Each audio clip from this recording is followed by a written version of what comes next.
Inferno, Canto 1.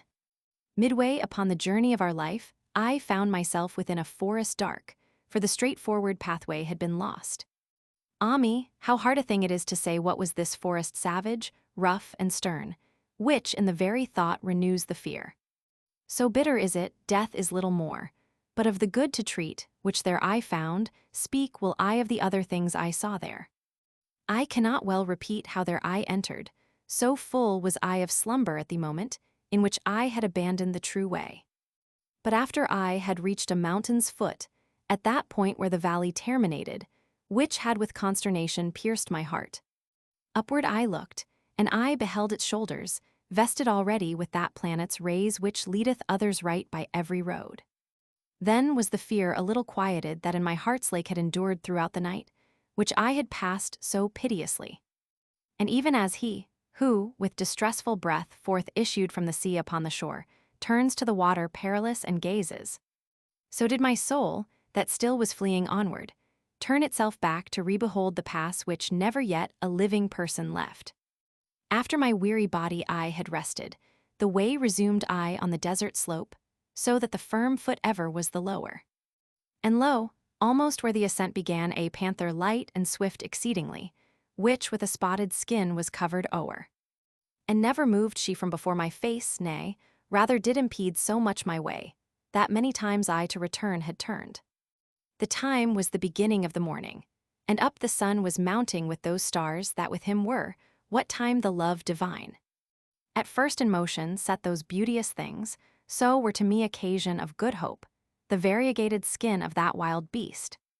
The hour of time, and the delicious season, but not so much, that did not give me fear a lion's aspect which appeared to me. He seemed as if against me he were coming with head uplifted, and with ravenous hunger, so that it seemed the air was afraid of him. And a she-wolf, that with all hungerings seemed to be laden in her meagerness, and many folk has cause to live forlorn. She brought upon me so much heaviness, with the affright that from her aspect came, that I the hope relinquished of the height. And as he is who willingly acquires, and the time comes that causes him to lose, who weeps in all his thoughts and is despondent. E'en such made me that beast withouten peace, which, coming on against me by degrees thrust me back thither where the sun is silent.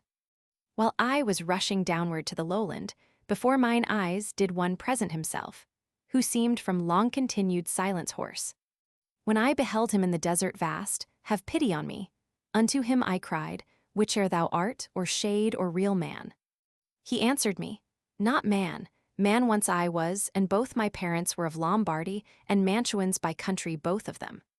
Sub Julio was I born, though it was late, and lived at Rome under the good Augustus, during the time of false and lying gods. A poet was I, and I sang that just son of Anchises, who came forth from Troy. After that Ilion the superb was burned. But thou, why goest thou back to such annoyance? Why climb'st thou not the mount delectable, which is the source and cause of every joy? Now art thou that Virgilius, and that fountain which spreads abroad so wide a river of speech? I made response to him with bashful forehead. Oh, of the other poets' honor and light, avail me the long study and great love that have impelled me to explore thy volume. Thou art my master, and my author thou art alone the one from whom I took the beautiful style that has done honor to me. Behold the beast, for which I have turned back. Do thou protect me from her, famous sage, for she doth make my veins and pulses tremble. Thee it behoves to take another road, responded he, when he beheld me weeping, if from this savage place thou wouldst escape. Because this beast, at which thou creest out, suffers not any one to pass her way, but so doth harass him that she destroys him. And has a nature so malign and ruthless, that never doth she glut her greedy will, and after food is hungrier than before. Many the animals with whom she weds, and more they shall be still, until the greyhound comes, who shall make her perish in her pain. He shall not feed on either earth or pelf, but upon wisdom, and on love and virtue. Twixt Feltro and Feltro shall his nation be. Of that low Italy shall he be the savior, on whose account the maid Camilla died, Euryalus, Turnus, Nissus of their wounds. Through every city shall he hunt her down, until he shall have driven her back to hell, there from whence envy first did let her loose.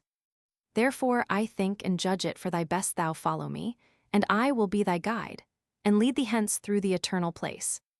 Where thou shalt hear the desperate lamentations, shalt see the ancient spirits disconsolate, who cry out each one for the second death. And thou shalt see those who contented are within the fire, because they hope to come, whene'er it may be, to the blessed people. To whom then, if thou wishest to ascend, a soul shall be for that than I more worthy, with her at my departure I will leave thee. Because that emperor, who reigns above, in that I was rebellious to his law, wills that through me none come into his city. He governs everywhere, and there he reigns, there is his city and his lofty throne, O happy he whom thereto he elects. And I to him, Poet, I thee entreat, by that same God whom thou didst never know, so that I may escape this woe and worse. Thou wouldst conduct me there where thou hast said, that I may see the portal of St. Peter, and those thou makest so disconsolate. Then he moved on, and I behind him followed.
Inferno, Canto 2.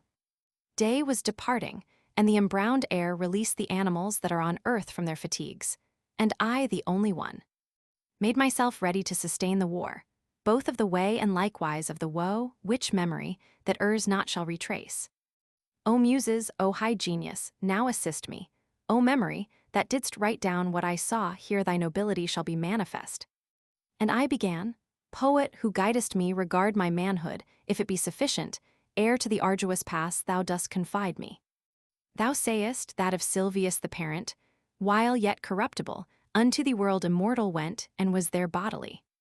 But if the adversary of all evil was courteous, thinking of the high effect that issue would from him, and who, and what, to men of intellect unmeet it seems not, for he was of great Rome, and of her empire in the empyreal heaven as father chosen.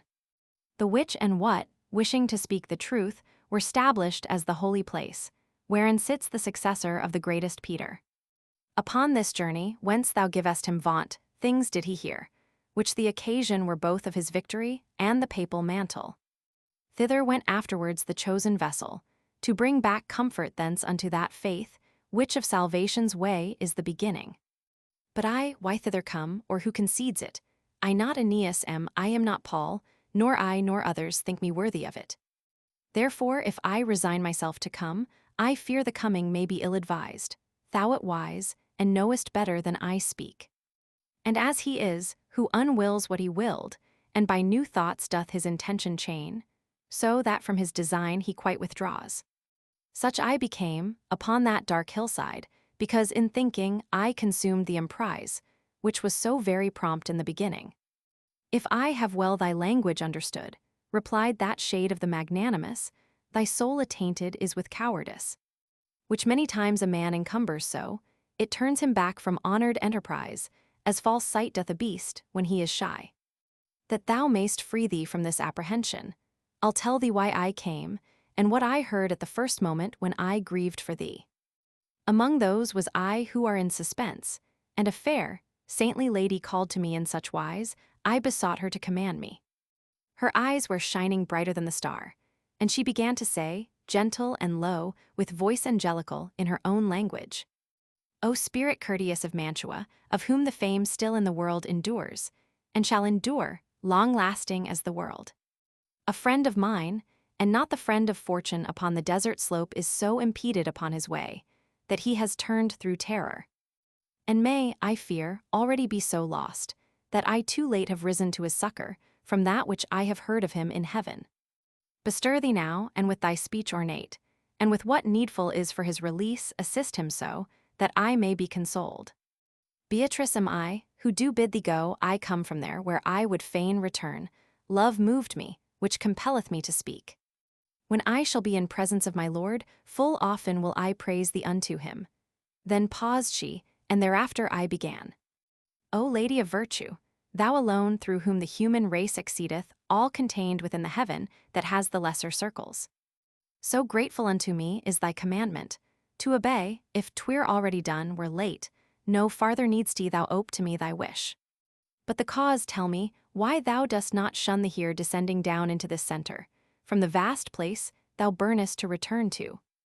Since thou wouldst fain so inwardly discern, briefly will I relate, she answered me, why I am not afraid to enter here. Of those things only should one be afraid which have the power of doing others harm of the rest, no, because they are not fearful. God in his mercy such created me that misery of yours attains me not, nor any flame assails me of this burning. A gentle lady is in heaven, who grieves at this impediment, to which I send thee, so that stern judgment there above is broken. In her entreaty she besought Lucia, and said, Thy faithful one now stands in need of thee, and unto thee I recommend him. Lucia, foe of all that cruel is, hastened away, and came unto the place where I was sitting with the ancient Rachel. Beatrice, said she, the true praise of God, why succourest thou not him, who loved thee so, for thee he issued from the vulgar herd? Dost thou not hear the pity of his plaint? Dost thou not see the death that combats him beside that flood, where ocean has no vaunt? Never were persons in the world so swift to work their weal and to escape their woe, as I, after such words as these were uttered. Came hither downward from my blessed seat, confiding in thy dignified discourse, which honors thee, and those who have listened to it. After she thus had spoken unto me, weeping, her shining eyes she turned away, whereby she made me swifter in my coming. And unto thee I came, as she desired. I have delivered thee from that wild beast, which barred the beautiful mountain's short ascent. What is it then? Why dost thou delay? Why is such baseness bedded in thy heart? Daring and hardihood why hast thou not? Seeing that 3 such ladies benedict are caring for thee in the court of heaven, and so much good my speech doth promise thee. Even as the flowerets by nocturnal chill, bowed down and closed, when the sun whitens them, uplift themselves all open on their stems. Such I became with my exhausted strength, and such good courage to my heart there coursed, that I began, like an intrepid person. O she compassionate, who succored me, and courteous thou, who hast obeyed so soon the words of truth which she addressed to thee. Thou hast my heart so with desire disposed to the adventure, with these words of thine, that to my first intent I have returned. Now go, for one soul will is in us both, thou leader, and thou Lord and Master thou. Thus said I to him, and when he had moved, I entered on the deep and savage way.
Inferno, Canto 3. Through me the way is to the city dolent. Through me the way is to eternal dole. Through me the way among the people lost. Justice incited my sublime Creator, created me divine omnipotence, the highest wisdom and the primal love. Before me there were no created things, only etern, and I eternal last.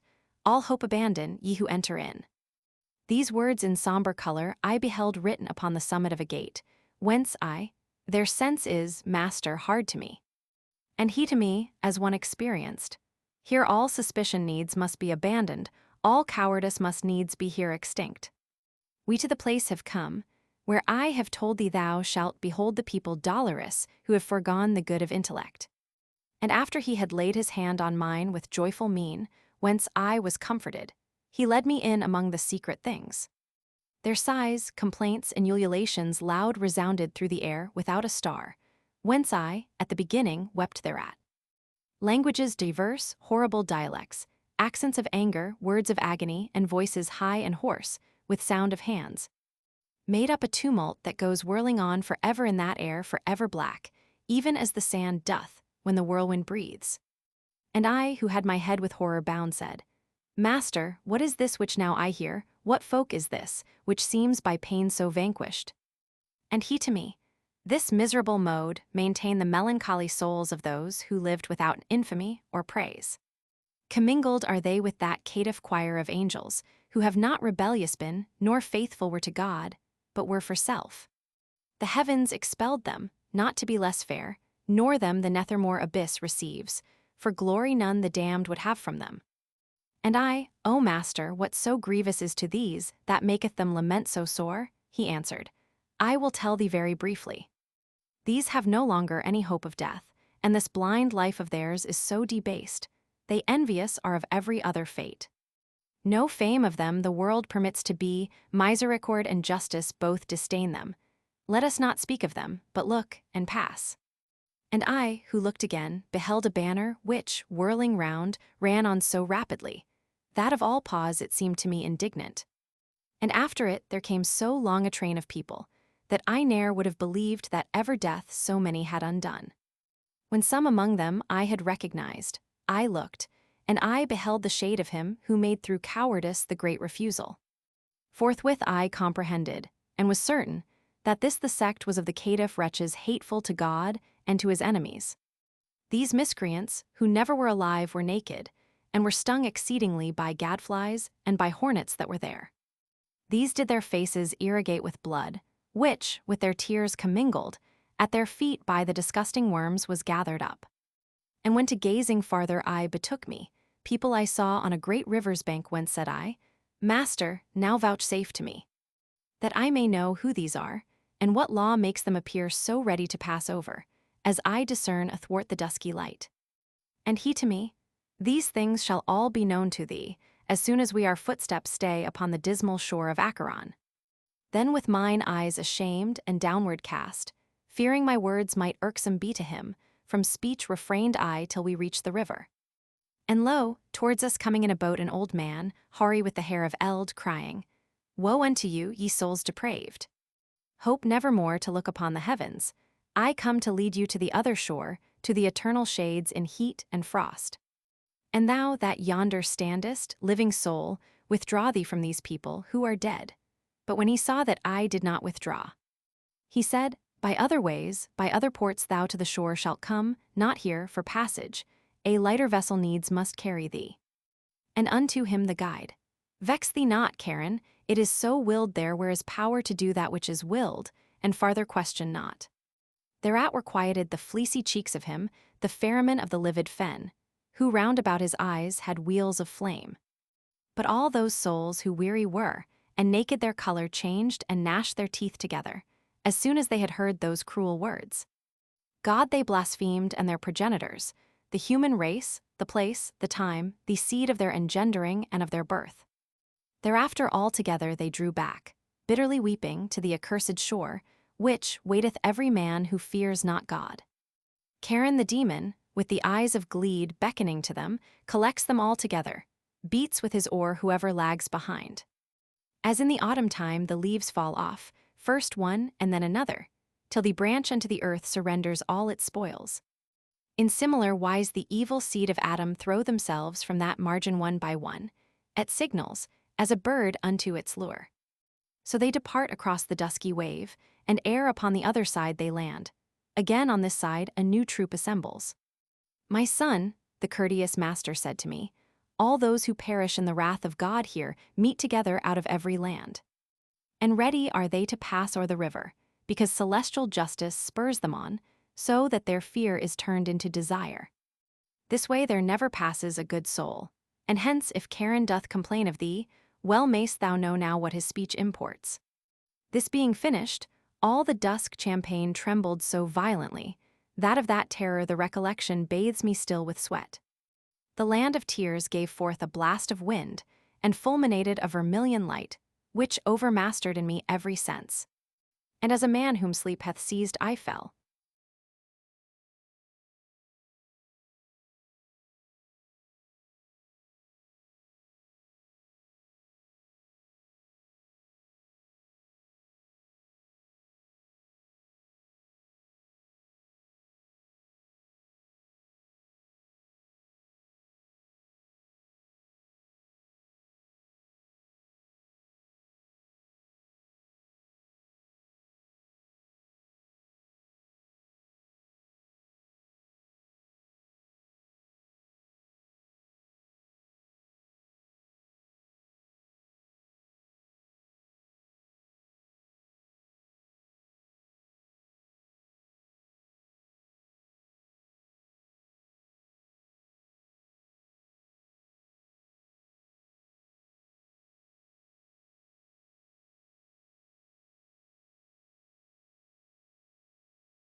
Inferno, Canto 4.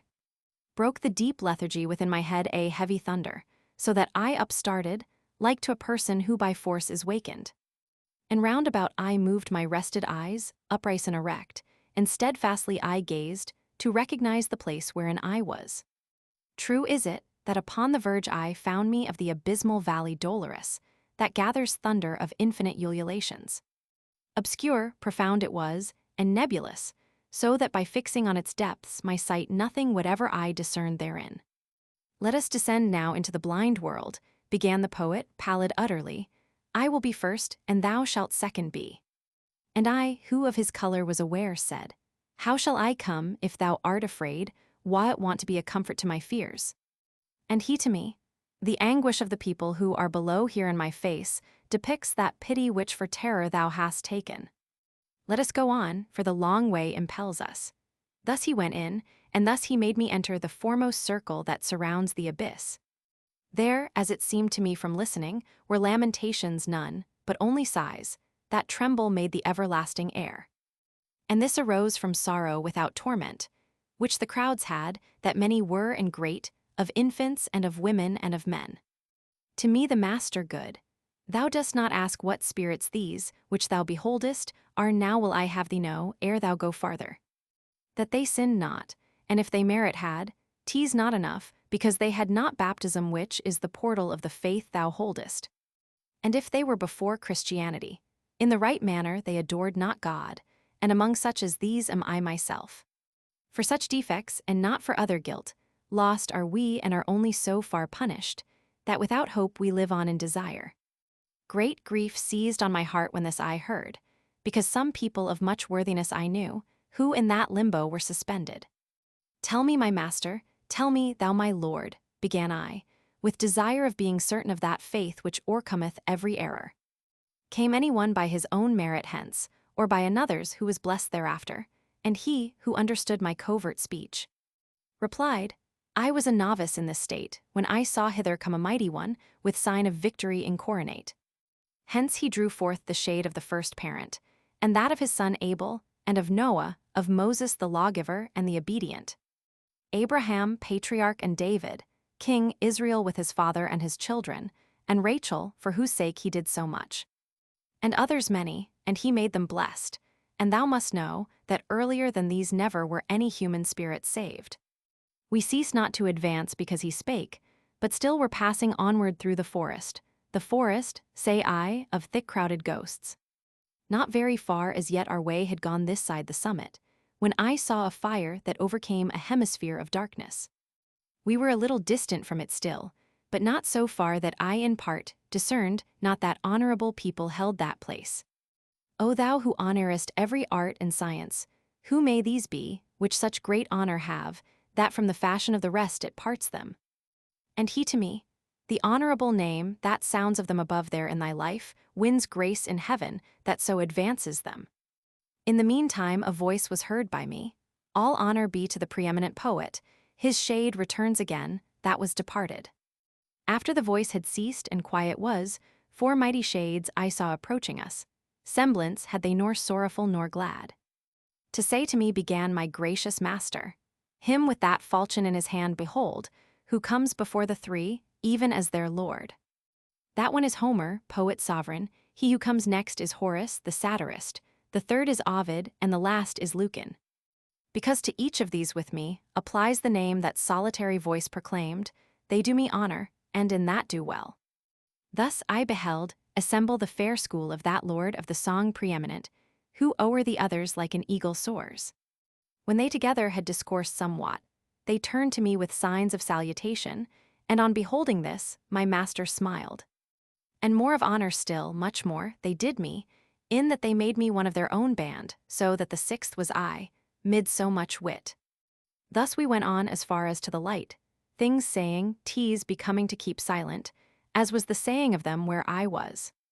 We came unto a noble castle's foot, 7 times encompassed with lofty walls, defended round by a fair rivulet. This we passed over even as firm ground, through portals 7 I entered with these sages, we came into a meadow of fresh verdure. People were there with solemn eyes and slow, of great authority in their countenance, they spake but seldom, and with gentle voices. Thus we withdrew ourselves upon one side into an opening luminous and lofty, so that they all of them were visible. There opposite, upon the green enamel, were pointed out to me the mighty spirits, whom to have seen I feel myself exalted. I saw Electra with companions many, mongst whom I knew both Hector and Aeneas, Caesar in armor with gerfalcon eyes. I saw Camilla and Penthesilea on the other side, and saw the king Latinus, who with Lavinia his daughter sat.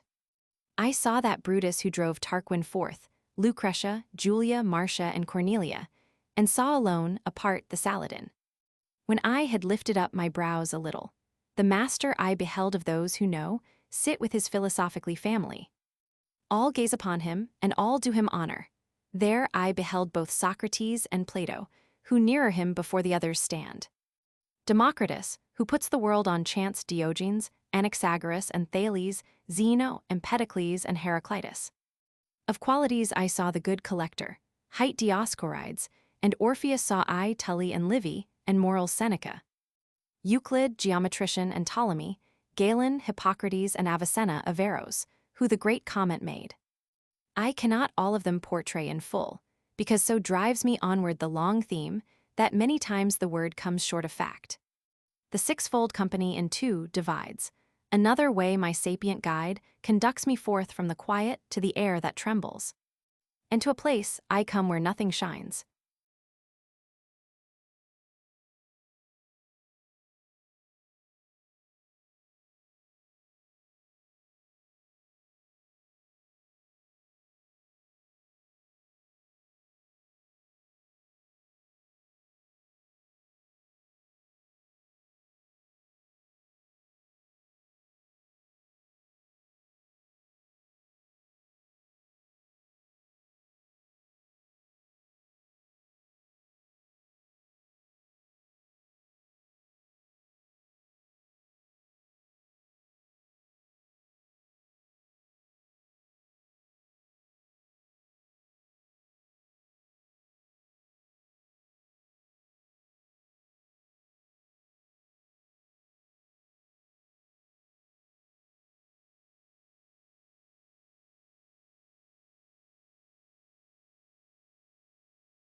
Inferno, Canto 5. Thus I descended out of the first circle down to the second, that less space begirds, and so much greater dole, that goads to wailing. There standeth Minos horribly, and snarls, examines the transgressions at the entrance, judges, and sends according as he girds him. I say that when the spirit evil-born cometh before him, wholly it confesses, and this discriminator of transgressions seeth what place in hell is meet for it, girds himself with his tail as many times as grades he wishes, it should be thrust down. Always before him many of them stand, they go by turns each one unto the judgment, they speak, and hear, and then are downward hurled. O thou that to this dolorous hostelry comest, said Minos to me, when he saw me, leaving the practice of so great an office. Look how thou enterest, and in whom thou trustest, let not the portal's amplitude deceive thee, and unto him my guide, why creast thou too? Do not impede his journey fate ordained, it is so willed there where is power to do that which is willed, and ask no further question. And now begin the dolesome notes to grow audible unto me. Now am I come there, where much lamentation strikes upon me. I came into a place mute of all light, which bellows as the sea does in a tempest, if by opposing winds is combated. The infernal hurricane that never rests hurtles the spirits onward in its rapine, whirling them round, and smiting, it molests them. When they arrive before the precipice, there are the shrieks, the plaints, and the laments, there they blaspheme the puissance divine. I understood that unto such a torment the carnal malefactors were condemned, who reason subjugate to appetite. And as the wings of starlings bear them on in the cold season in large band and full, so doth that blast the spirits maledict. It hither, thither, downward, upward, drives them, no hope doth comfort them for evermore, not of repose, but even of lesser pain. And as the cranes go chanting forth their lays, making in air a long line of themselves, so saw I coming, uttering lamentations. Shadows borne onward by the aforesaid stress, whereupon said I, Master, who are those people, whom the black air so castigates? The first of those, of whom intelligence thou fain wouldst have. Then said he unto me, the empress was of many languages. To sensual vices she was so abandoned, that lustful she made licit in her law, to remove the blame to which she had been led. She is Semiramis, of whom we read that she succeeded Ninus, and was his spouse, she held the land which now the Sultan rules. The next is she who killed herself for love, and broke faith with the ashes of Sychaeus, then Cleopatra the voluptuous. Helen I saw, for whom so many ruthless seasons revolved, and saw the great Achilles, who at the last hour combated with love. Paris I saw, Tristan, and more than 1,000 shades did he name and point out with his finger, whom love had separated from our life. After that I had listened to my teacher, naming the dames of eld and cavaliers, pity prevailed, and I was nigh bewildered. And I began, O poet, willingly speak would I to those two, who go together, and seem upon the wind to be so light. And he to me, Thou'lt mark, when they shall be nearer to us, and then do thou implore them by love which leadeth them, and they will come. Soon as the wind in our direction sways them, my voice uplift I. O ye weary souls, come speak to us, if no one interdicts it. As turtle doves, called onward by desire, with open and steady wings to the sweet nest, fly through the air by their volition borne. So came they from the band where Dido is, approaching us athwart the air malign, so strong was the affectionate appeal. O living creature gracious and benignant, who visiting goest through the purple air us, who have stained the world incarnadine. If were the King of the universe our friend, we would pray unto him to give thee peace, since thou hast pity on our woe perverse. Of what it pleases thee to hear and speak, that will we hear, and we will speak to you, while silent is the wind, as it is now. Sitteth the city, wherein I was born upon the seashore, where the Po descends to rest in peace with all his retinue. Love, that on gentle heart doth swiftly seize, seized this man for the person beautiful that was ta'en from me, and still the mode offends me. Love, that exempts no one beloved from loving, seized me with pleasure of this man so strongly, that, as thou seest, it doth not yet desert me. Love has conducted us unto one death, Cain awaiteth him who quenched our life. These words were borne along from them to us. As soon as I had heard those souls tormented, I bowed my face, and so long held it down until the poet said to me, "What thinkest?" When I made answer, I began, "Alas, how many pleasant thoughts, how much desire conducted these unto the dolorous pass." Then unto them I turned me, and I spake, and I began, "Thine agonies, Francesca, sad and compassionate to weeping make me. But tell me, at the time of those sweet sighs, by what and in what manner love conceded, that you should know your dubious desires." And she to me, "There is no greater sorrow than to be mindful of the happy time and misery, and that thy teacher knows. But if to recognize the earliest root of love in us thou hast so great desire, I will do even as he who weeps and speaks. One day we reading were for our delight of Launcelot, how love did him enthrall. Alone we were, and without any fear. Full many a time our eyes together drew that reading, and drove the color from our faces, but one point only was it that o'ercame us. When as we read of the much-longed-for smile being by such a noble lover kissed, this one, who ne'er from me shall be divided, kissed me upon the mouth all palpitating. Gelato was the book, and he who wrote it. That day no farther did we read therein. And all the while one spirit uttered this, the other one did weep so, that, for pity, I swooned away as if I had been dying, and fell, even as a dead body falls.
Inferno, Canto 6.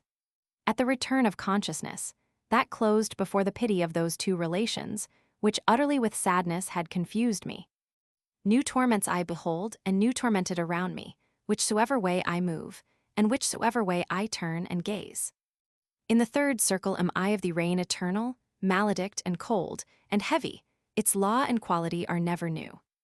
Huge hail and water sombre-hued, and snow, athwart the tenebrous air pour down amain, noisome the earth is, that receiveth this. Cerberus, monster cruel and uncouth, with his 3 gullets like a dog, is barking over the people that are there submerged. Red eyes he has, and unctuous beard and black, and belly large, and armed with claws his hands. He rends the spirits, flays, and quarters them. Howl the rain maketh them like unto dogs, one side they make a shelter for the other, oft turn themselves the wretched reprobates. When Cerberus perceived us, the great worm, his mouth he opened, and displayed his tusks, not a limb had he that was motionless. And my conductor, with his spans extended took of the earth, and with his fists well filled, he threw it into those rapacious gullets. Such as that dog is, who by barking craves, and quiet grows soon as his food he gnaws, for to devour it he but thinks and struggles. The like became those muzzles filth begrimed of Cerberus the demon, who so thunders over the souls that they would fain be deaf. We passed across the shadows, which subdues the heavy rainstorm, and we placed our feet upon their vanity that person seems. They all were lying prone upon the earth, excepting one, who sat upright as soon as he beheld us passing on before him. "O thou that art conducted through this hell," he said to me, "recall me, if thou canst, thyself wast made before I was unmade." And I to him, "The anguish which thou hast perhaps doth draw thee out of my remembrance, so that it seems not I have ever seen thee. But tell me who thou art, that in so doleful a place art put, and in such punishment. If some are greater, none is so displeasing." And he to me, "Thy city, which is full of envy so that now the sack runs over, held me within it in the life serene. You citizens were wont to call me Sayako, for the pernicious sin of gluttony I, as thou seest, am battered by this reign. And I, sad soul, am not the only one, for all these suffer the like penalty for the like sin." And word no more spake he. I answered him, "Sayako, thy wretchedness weighs on me so that it to weep invites me, but tell me if thou knowest, to what shall come. The citizens of the divided city, if any there be just, and their occasion tell me why so much discord has assailed it." And he to me, "They, after long contention, will come to bloodshed, and the rustic party will drive the other out with much offense. Then afterwards behoves it, this one fall within 3 sons, and rise again the other by force of him, who now is on the coast. High will it hold its forehead a long while, keeping the other under heavy burdens, howe'er it weeps thereat and is indignant. The just are 2, and are not understood there, envy and arrogance and avarice are the 3 sparks that have all hearts enkindled." Here ended he his tearful utterance, and I to him, "I wish thee still to teach me, and make a gift to me of further speech. Farinata and Tegiaio, once so worthy, Jacopo Rusticucci, Arrigo and Mosca, and others who on good deeds set their thoughts.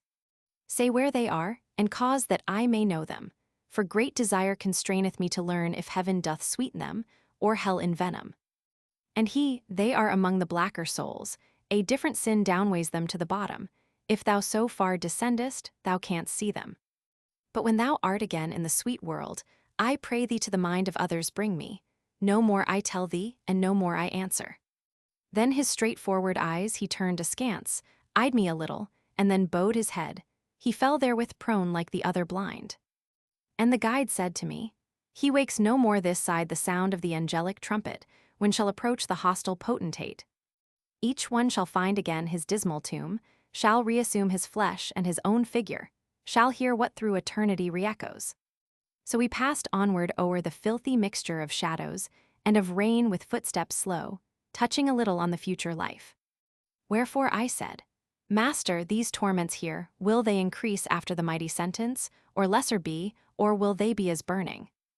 And he to me, "Return unto thy science, which wills, that as the thing more perfect is, the more it feels of pleasure and of pain. Albeit that this people maledict to true perfection never can attain, hereafter more than now they look to be." Round in a circle by that road we went, speaking much more, which I do not repeat. We came unto the point where the descent is. There we found Plutus the great enemy.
Inferno, Canto 7.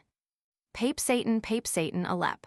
Thus Plutus with his clucking voice began, and that benignant sage, who all things knew, said to encourage me, "Let not thy fear harm thee, for any power that he may have shall not prevent thy going down this crag."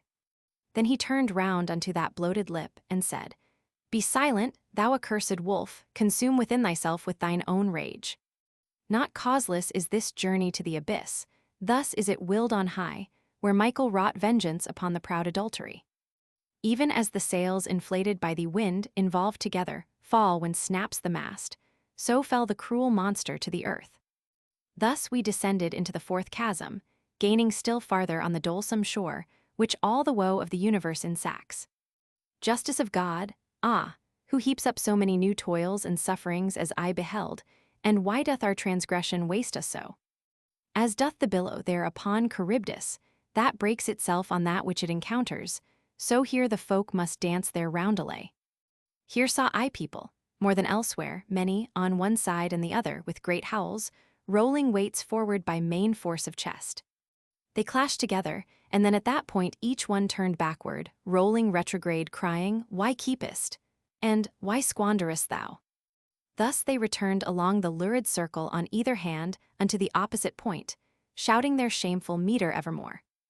Then each, when he arrived there, wheeled about through his half-circle to another joust, and I, who had my heart pierced as it were, exclaimed, My master, now declare to me what people these are, and if all were clerks, these shaven crowns upon the left of us. And he to me, all of them were a squint in intellect in the first life, so much that there with measure they no spending made.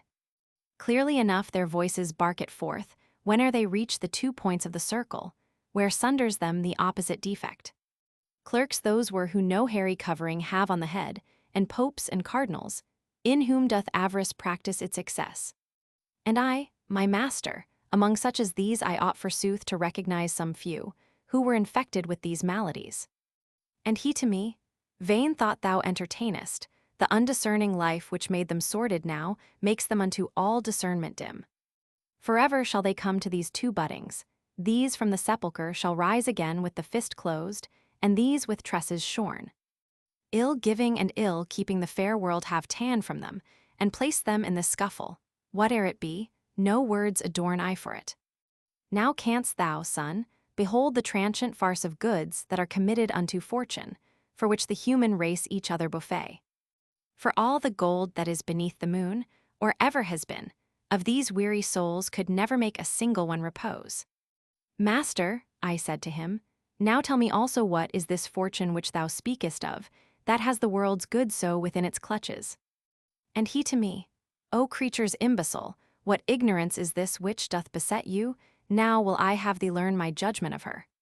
He whose omniscience everything transcends the heavens created, and gave who should guide them, that every part to every part may shine, distributing the light in equal measure.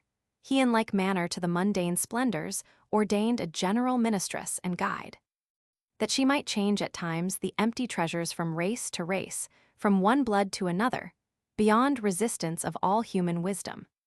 Therefore one people triumphs, and another languishes in pursuance of her judgment, which hidden is, as in the grass a serpent. Your knowledge has no counterstand against her, she makes provision, judges, and pursues her governance, as there's the other gods. Her permutations have not any truce, necessity makes her precipitate, so often cometh who his turn obtains. And this is she who is so crucified even by those who ought to give her praise, giving her blame amiss, and bad repute. But she is blissful, and she hears it not. Among the other primal creatures gladsome she turns her sphere, and blissful she rejoices. Let us descend now unto greater woe. Already sinks each star that was ascending when I set out, and loitering is forbidden. We cross the circle to the other bank, near to a fount that boils, and pours itself along a gully that runs out of it. The water was more somber far than purse, and we, in company with the dusky waves, made entrance downward by a path uncouth. A marsh it makes, which has the name of Styx, this tristful brooklet, when it has descended down to the foot of the malign grey shores. And I, who stood intent upon beholding, saw people mud-besprent in that lagoon, all of them naked and with angry look. They smote each other not alone with hands, but with the head and with the breast and feet, tearing each other piecemeal with their teeth. Said the good master, Son, thou now beholdest the souls of those whom anger overcame, and likewise I would have thee know for certain. Beneath the water people are who sigh and make this water bubble at the surface, as the eye tells thee wheresoe'er it turns. Fixed in the mire, they say, we sullen were in the sweet air, which by the sun is gladdened, bearing within ourselves the sluggish reek. Now we are sullen in this sable mire. This hymn do they keep gurgling in their throats, for with unbroken words they cannot say it. Thus we went circling round the filthy fen a great arc, twixt the dry bank and the swamp, with eyes turned unto those who gorge the mire. Unto the foot of a tower we came at last.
Inferno, Canto 8. I say, continuing, that long before we to the foot of that high tower had come, our eyes went upward to the summit of it. By reason of two flamelets we saw placed there, and from afar another answer them, so far that hardly could the eye attain it. And to the sea of all discernment turned I said, What saith this, and what respondeth that other fire, and who are they that made it? And he to me, Across the turbid waves what is expected thou canst now discern, if reek of the morass conceal it not. Cord never shot an arrow from itself, that sped away athwart the air so swift, as I beheld a very little boat. Come o'er the water towards us at that moment, under the guidance of a single pilot, who shouted, Now art thou arrived, fell soul. Phlegias, Phlegias, thou creast out in vain for this once, said my lord. Thou shalt not have us longer than in the passing of the slough.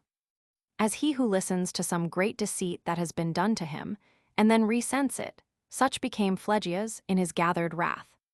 My guide descended down into the boat, and then he made me enter after him, and only when I entered seemed it laden. Soon as the guide and I were in the boat, the antique prow goes on its way, dividing more of the water than teas wont with others. While we were running through the dead canal, uprose in front of me one full of mire, and said, Who art thou that comest ere the hour? And I to him, Although I come, I stay not, but who art thou that hast become so squalid? Thou seest that I am one who weeps, he answered. And I to him, With weeping and with wailing, thou spirit maledict, do thou remain for the I know, though thou art all defiled. Then stretched he both his hands unto the boat, whereat my wary master thrust him back, saying, Away there with the other dogs. Thereafter with his arms he clasped my neck, he kissed my face, and said, Disdainful soul, blessed be she who bore thee in her bosom.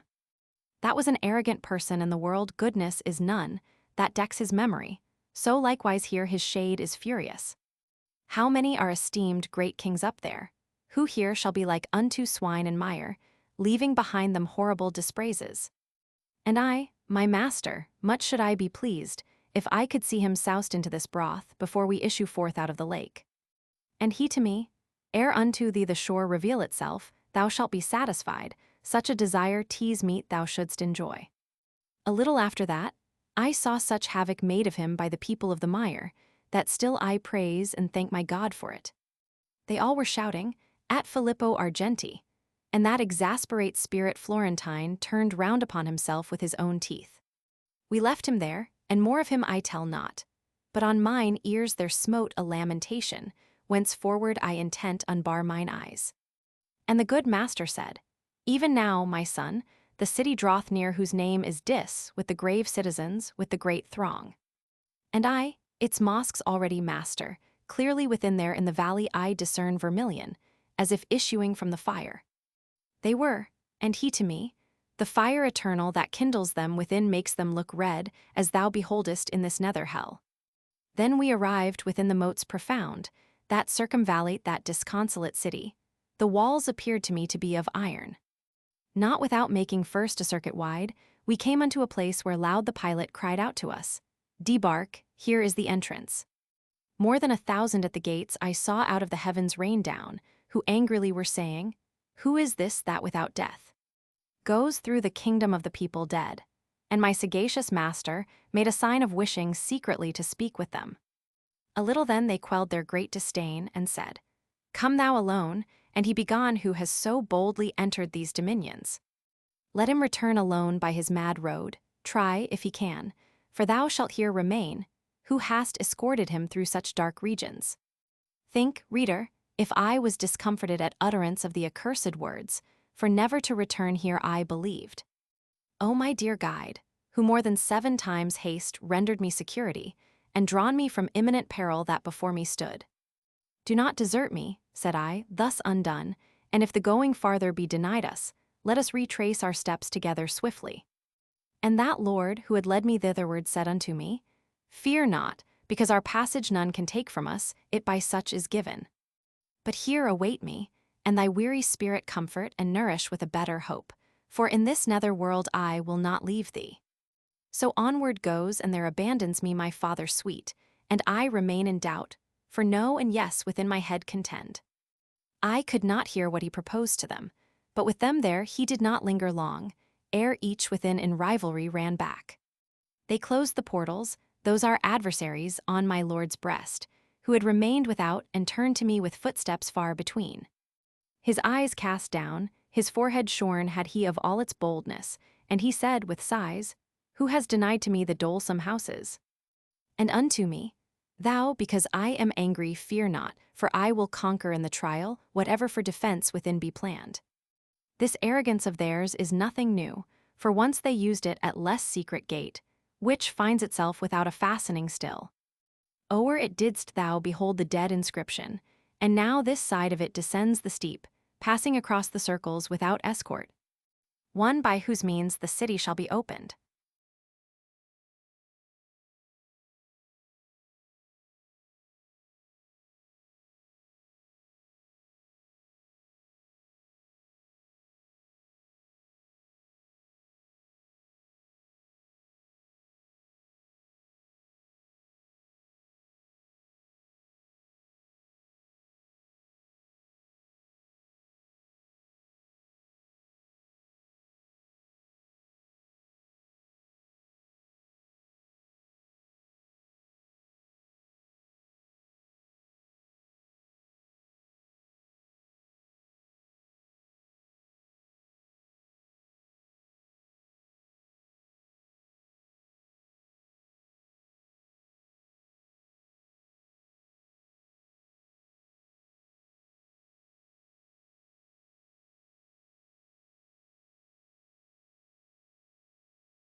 Inferno, Canto 9.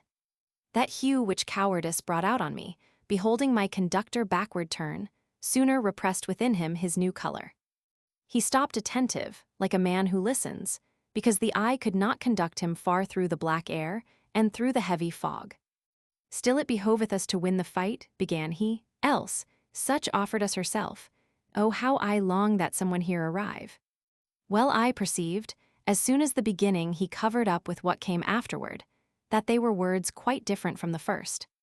But none the less his saying gave me fear, because I carried out the broken phrase, perhaps to a worse meaning than he had. Into this bottom of the doleful conch doth any air descend from the first grade, which for its pain has only hope cut off? This question put I, and he answered me, Seldom it comes to pass that one of us maketh the journey upon which I go.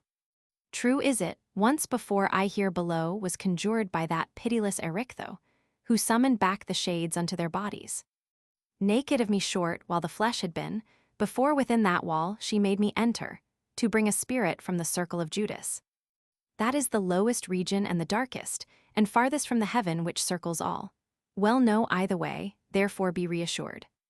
This fen, which a prodigious stench exhales, encompasses about the city dolent, where now we cannot enter without anger. And more he said, but not in mind I have it, because mine eye had altogether drawn me towards the high tower with the red flaming summit. Where in a moment saw I swift uprisen, the three infernal furies stained with blood, who had the limbs of women and their mien. And with the greenest hydras were begirt, small serpents and cerastes were their tresses, wherewith their horrid temples were entwined. And he who well the handmaids of the queen of everlasting lamentation knew, said unto me, Behold the fierce Erinyes. This is Megira, on the left-hand side she who is weeping on the right, Alecto, Tisiphone is between, and then was silent. Each one her breast was rending with her nails, they beat them with their palms, and cried so loud, that I for dread pressed close unto the poet. Medusa come, so we to stone will change him. All shouted looking down, in evil hour avenged we not on Theseus his assault. Turn thyself round, and keep thine eyes close shut, for if the Gorgon appear, and thou shouldst see it, no more returning upward would there be. Thus said the master, and he turned me round himself, and trusted not unto my hands, so far as not to blind me with his own. O ye who have undistempered intellects, observe the doctrine that conceals itself beneath the veil of the mysterious verses. And now there came across the turbid waves the clangor of a sound with terror fraught, because of which both of the margins trembled. Not otherwise it was than of a wind impetuous on account of adverse heats, that smites the forest, and without restraint. The branches rends, beats down, and bears away, right onward, laden with dust, it goes superb, and puts to flight the wild beasts and the shepherds. Mine eyes he loosed, and said, Direct the nerve of vision now along that ancient foam, there, yonder, where that smoke is most intense. Even as the frogs before the hostel, serpent across the water scatter all abroad, until each one is huddled in the earth. More than 1,000 ruined souls I saw, thus fleeing from before one who on foot was passing o'er the Styx with souls unwet. From off his face he fanned that unctuous air, waving his left hand oft in front of him, and only with that anguish seemed he weary. Well I perceived one sent from heaven was he, and to the master turned, and he made sign that I should quiet stand and bow before him. Ah, how disdainful he appeared to me! He reached the gate, and with a little rod he opened it, for there was no resistance. O banished out of heaven, people despised, thus he began upon the horrid threshold, whence is this arrogance within you couched? Wherefore recalcitrate against that will, from which the end can never be cut off, and which has many times increased your pain? What helpeth it to butt against the fates? Your Cerberus, if you remember well, for that still bears his chin and gullet peeled. Then he returned along the miry road, and spake no word to us, but had the look of one whom other care constrains and goads, than that of him who in his presence is, and we our feet directed towards the city, after those holy words all confident. Within we entered without any contest, and I, who inclination had to see what the condition such a fortress holds. Soon as I was within, cast round mine eye, and see on every hand an ample plain, full of distress and torment terrible. Even as at Arles, where stagnant grows the Rhone, even as at Pola near to the Quarnero, that shuts in Italy and bathes its borders. The sepulchres make all the place uneven, so likewise did they there on every side, saving that there the manner was more bitter. For flames between the sepulchres were scattered, by which they so intensely heated were, that iron more so asks not any art. All of their coverings uplifted were, and from them issued forth such dire laments. Sooth seemed they of the wretched and tormented. And I, my master, what are all those people who, having sepulture within those tombs, make themselves audible by doleful sighs? And he to me, Here are the heresiarchs, with their disciples of all sects, and much more than thou thinkest laden are the tombs. Here like together with its like is buried, and more and less the monuments are heated. And when he to the right had turned, we passed. Between the torments and high parapets,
Inferno, Canto 10.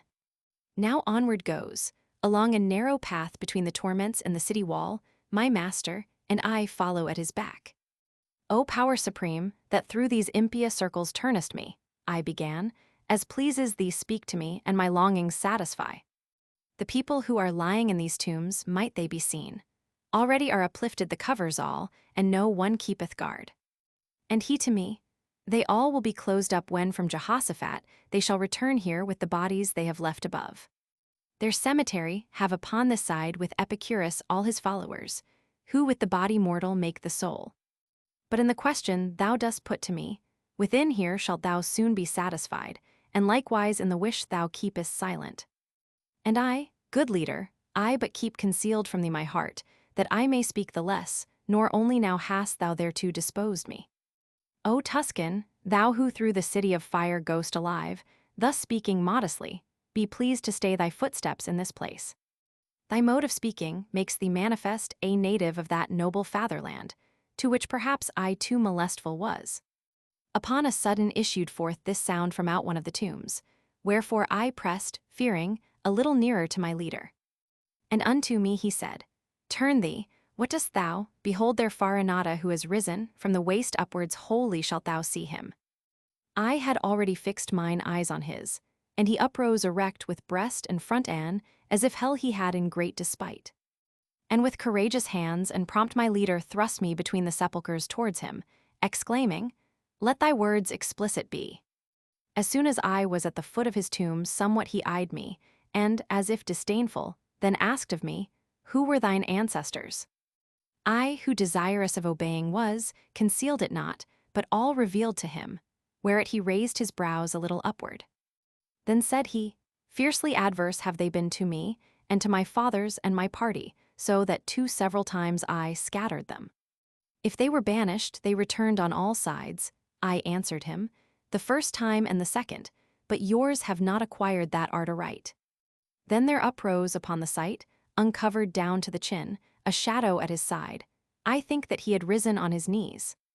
Round me he gazed, as if solicitude he had to see if someone else were with me, but after his suspicion was all spent. Weeping, he said to me, If through this blind prison thou goest by loftiness of genius, where is my son, and why is he not with thee? And I to him, I come not of myself, he who is waiting yonder leads me here, whom in disdain perhaps your Guido had. His language and the mode of punishment already unto me had read his name, on that account my answer was so full. Upstarting suddenly, he cried out, How saidst thou, he had, is he not still alive, does not the sweet light strike upon his eyes? When he became aware of some delay, which I before my answer made, supine he fell again, and forth appeared no more. But the other, magnanimous, at whose desire I had remained, did not his aspect change, neither his neck he moved, nor bent his side. And if, continuing his first discourse, they have that art, he said, not learned aright, that more tormenteth me than doth this bed. But 50 times shall not rekindled be the countenance of the lady who reigns here, ere thou shalt know how heavy is that art. And as thou wouldst to the sweet world return, say why that people is so pitiless against my race in each one of its laws. Whence I to him, the slaughter and great carnage which have with crimson stained the Arbia, cause such orisons in our temple to be made. After his head he with a sigh had shaken, their eye was not alone, he said, nor surely without a cause had with the others moved. But their eye was alone, where every one consented to the laying waste of Florence, he who defended her with open face.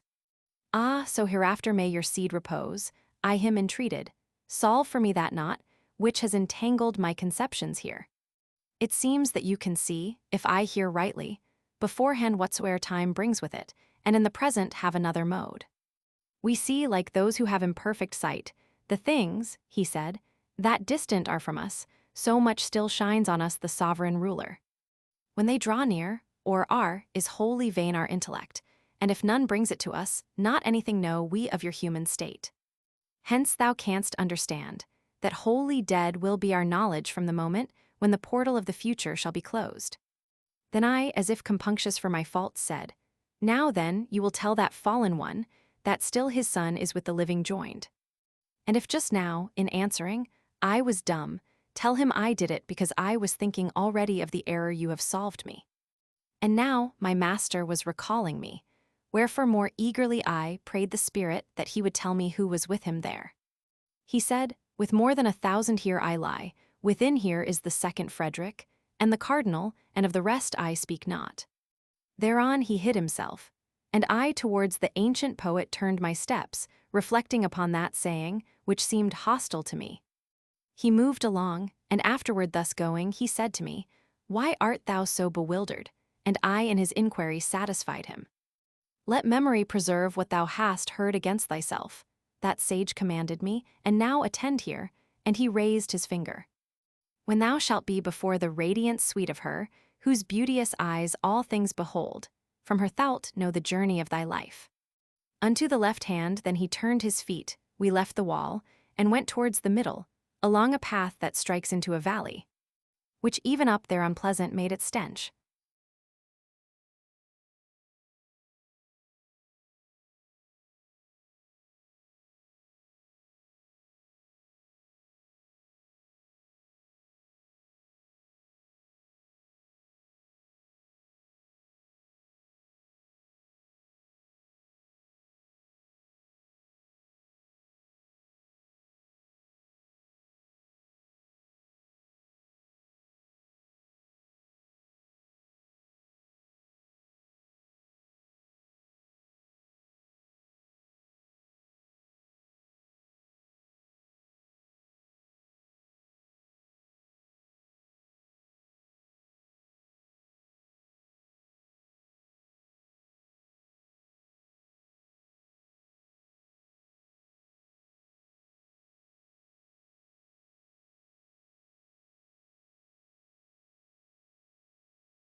Inferno, Canto 11.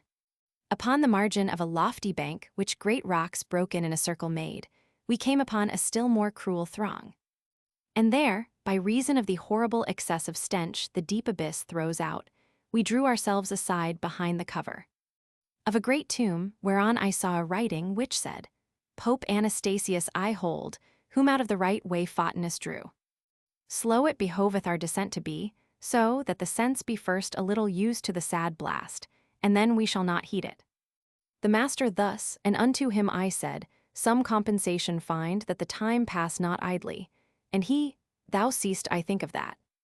My son, upon the inside of these rocks, began he then to say, are 3 small circles from grade to grade, like those which thou art leaving.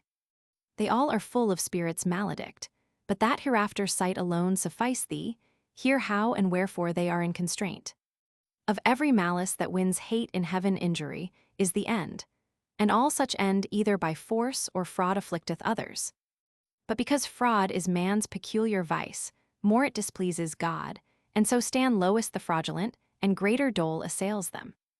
All the first circle of the violent is, but since force may be used against 3 persons in 3 rounds, T's divided and constructed. To God, to ourselves, and to our neighbor can we use force. I say on them and on their things as thou shalt hear with reason manifest. A death by violence and painful wounds are to our neighbor given, and in his substance ruin and arson and injurious levies.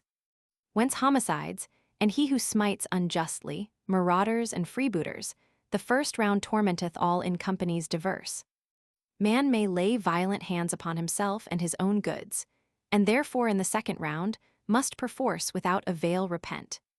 Whoever of your world deprives himself, who games and dissipates his property and weepeth there where he should jocund be. Violence can be done the deity, in heart denying and blaspheming him, and by disdaining nature and her bounty. And for this reason doth the smallest round seal with its signet Sodom and Cahors, and who, disdaining God, speaks from the heart. Fraud, wherewithal is every conscience stung, a man may practice upon him who trusts, and him who doth no confidence imburse. This latter mode, it would appear, dissevers only the bond of love which nature makes, wherefore within the second circle nestle. Hypocrisy, flattery, and who deals in magic, falsification, theft, and simony, panders and barraters, and the like filth. By the other mode, forgotten is that love which nature makes, and what is after added, from which there is a special faith engendered. Hence in the smallest circle, where the point is of the universe, upon which Dis is seated, woer betrays for ever is consumed. And I, my master, clear enough proceeds thy reasoning, and full well distinguishes this cavern and the people who possess it. But tell me, those within the fat lagoon, whom the wind drives and whom the rain doth beat, and who encounter with such bitter tongues. Wherefore are they inside of the red city not punished, if God has them in his wrath, and if he has not, wherefore in such fashion? And unto me he said, Why wanders so thine intellect from that which it is wont, or, sooth, thy mind where is it elsewhere looking? Hast thou no recollection of those words, with which thine ethics thoroughly discusses the dispositions three, that heaven abides not? Incontinence and malice and insane bestiality, and how incontinence less God offendeth, and less blame attracts. If thou regardest this conclusion well, and to thy mind recallest who they are that up outside are undergoing penance, clearly wilt thou perceive why from these felons they separated are, and why less wroth justice divine doth smite them with its hammer.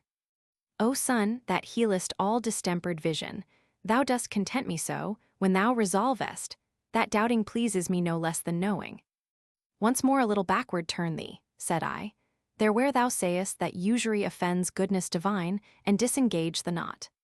Philosophy, he said, to him who heeds it noteth, not only in one place alone, after what manner nature takes her course. From intellect divine and from its art, and if thy physics carefully thou notest, after not many pages shalt thou find that this your art as far as possible follows, as the disciple doth the master, so that your art is, as it were, God's grandchild. From these two, if thou bringest to thy mind Genesis at the beginning, it behoves mankind to gain their life and to advance. And since the usurer takes another way, nature herself and in her follower disdains he, for elsewhere he puts his hope. But follow, now, as I would fain go on, for quivering are the fishes on the horizon, and the wane wholly over chorus lies. And far beyond there we descend the crag.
Inferno, Canto 12. The place where to descend the bank we came was alpine, and from what was there, moreover, of such a kind that every eye would shun it. Such as that ruin is which in the flank smote, on this side of Trent, the Adige, either by earthquake or by failing stay. For from the mountain's top, from which it moved, unto the plain the cliff is shattered so, some path 'twould give to him who was above. Even such was the descent of that ravine, and on the border of the broken chasm the infamy of Crete was stretched along. Who was conceived in the fictitious cow, and when he us beheld, he bit himself, even as one whom anger racks within. My sage towards him shouted, Peradventure thou think'st that here may be the Duke of Athens, who in the world above brought death to thee. Get thee gone, beast, for this one cometh not instructed by thy sister, but he comes in order to behold your punishments. as is that bull who breaks loose at the moment in which he has received the mortal blow, who cannot walk, but staggers here and there. The Minotaur beheld I do the like, and he, the wary, cried, Run to the passage, while he wroth, 'tis well thou shouldst descend. Thus down we took our way o'er that discharge of stones, which oftentimes did move themselves beneath my feet from the unwonted burden. Thoughtful I went, and he said, Thou art thinking perhaps upon this ruin, which is guarded by that brute anger which just now I quenched. Now will I have thee know, the other time I here descended to the nether hell, this precipice had not yet fallen down. But truly, if I well discern, a little before his coming who the mighty spoil bore off from Dis, in the supernal circle. Upon all sides the deep and loathsome valley trembled so, that I thought the universe was thrilled with love, by which there are who think. The world oft-times converted into chaos, and at that moment this primeval crag both here and elsewhere made such overthrow. But fix thine eyes below, for draweth near the river of blood, within which boiling is woer by violence doth injure others. O blind cupidity, O wrath insane, that spurs us onward so in our short life, and in the eternal then so badly steeps us. I saw an ample moat bent like a bow, as one which all the plain encompasses, conformable to what my guide had said. And between this and the embankment's foot centaurs in file were running, armed with arrows, as in the world they used the chase to follow. Beholding us descend, each one stood still, and from the squadron 3 detached themselves, with bows and arrows in advance selected. And from afar one cried, Unto what torment come ye, who down the hillside are descending, tell us from there, if not, I draw the bow. My master said, Our answer will we make to Chiron near you there, in evil hour, that will of thine was evermore so hasty. Then touched he me and said, This one is Nessus, who perished for the lovely Dejanira, and for himself did vengeance take. And he in the midst, who at his breast is gazing, is the great Chiron who brought up Achilles, that other Pholus is, who was so wrathful. Thousands and thousands go about the moat shooting with shafts whatever soul emerges out of the blood, more than his crime allots. Near we approached unto those monsters fleet, Chiron an arrow took, and with the notch backward upon his jaws he put his beard. After he had uncovered his great mouth, he said to his companions, Are you ware that he behind moveth whate'er he touches? Thus are not wont to do the feet of dead men. And my good guide, who now was at his breast, where the two natures are together joined, replied, Indeed he lives, and thus alone me it behoves to show him the dark valley, necessity, and not delight, impels us.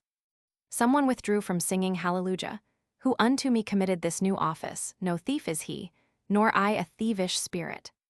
But by that virtue through which I am moving my steps along this savage thoroughfare, give us some one of thine, to be with us. And who may show us where to pass the ford, and who may carry this one on his back, for 'tis no spirit that can walk the air. Upon his right breast Chiron wheeled about, and said to Nessus, Turn and do thou guide them, and warn aside if other band may meet you. We with our faithful escort onward, moved along the brink of the vermilion boiling, wherein the boiled were uttering loud laments.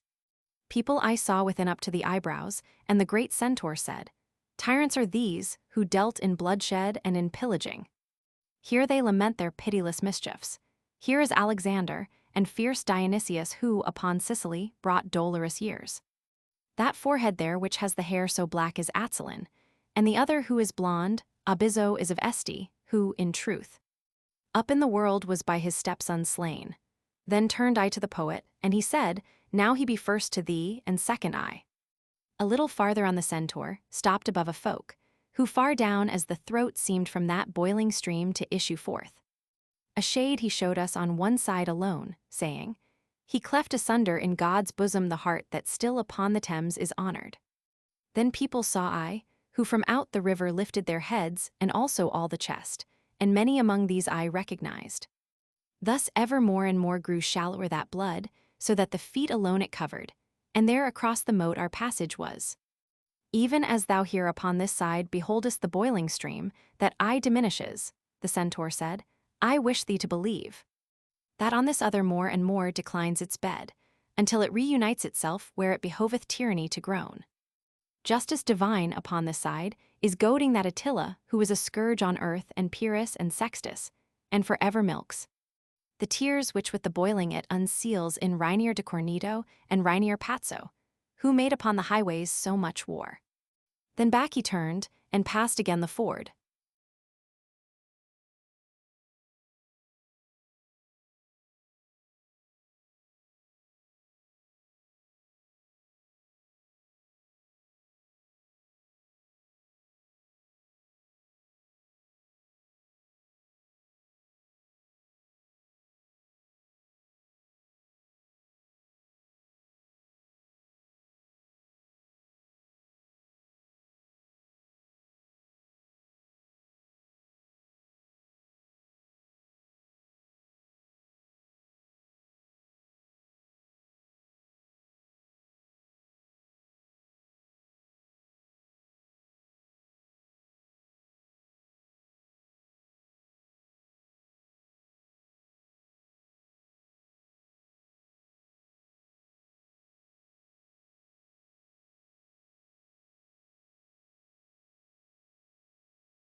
Inferno, Canto 13.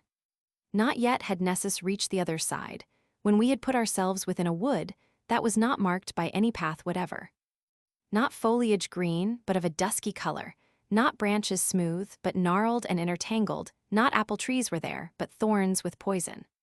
Such tangled thickets have not, nor so dense, those savage wild beasts that in hatred hold, twixt Cesena and Corneto the tilled places. There do the hideous harpies make their nests, who chase the Trojans from the Strophiades, with sad announcement of impending doom. Broad wings have they, and necks and faces human, and feet with claws and their great bellies fledged, they make laments upon the wondrous trees. And the good master, ere thou enter farther know that thou art within the second round, thus he began to say, and shalt be till thou comest out upon the horrible sand, therefore look well around, and thou shalt see things that will credence give unto my speech. I heard on all sides lamentations uttered, and person none beheld I who might make them. Whence, utterly bewildered, I stood still. I think he thought that I perhaps might think so. Many voices issued through those trunks from people who concealed themselves from us. Therefore the master said, if thou break off some little spray from any of these trees, the thoughts thou hast will wholly be made vain. Then stretched I forth my hand a little forward, and plucked a branchlet off from a great thorn, and the trunk cried, why dost thou mangle me? After it had become embrowned with blood, it recommenced its cry, why dost thou rend me? Hast thou no spirit of pity whatsoever? Men once we were, and now are changed to trees. Indeed, thy hand should be more pitiful even if the souls of serpents we had been. As out of a green brand, that is on fire at one of the ends, and from the other drips and hisses with the wind that is escaping. So from that splinter issued forth together both words and blood, whereat I let the tip fall, and stood like a man who is afraid.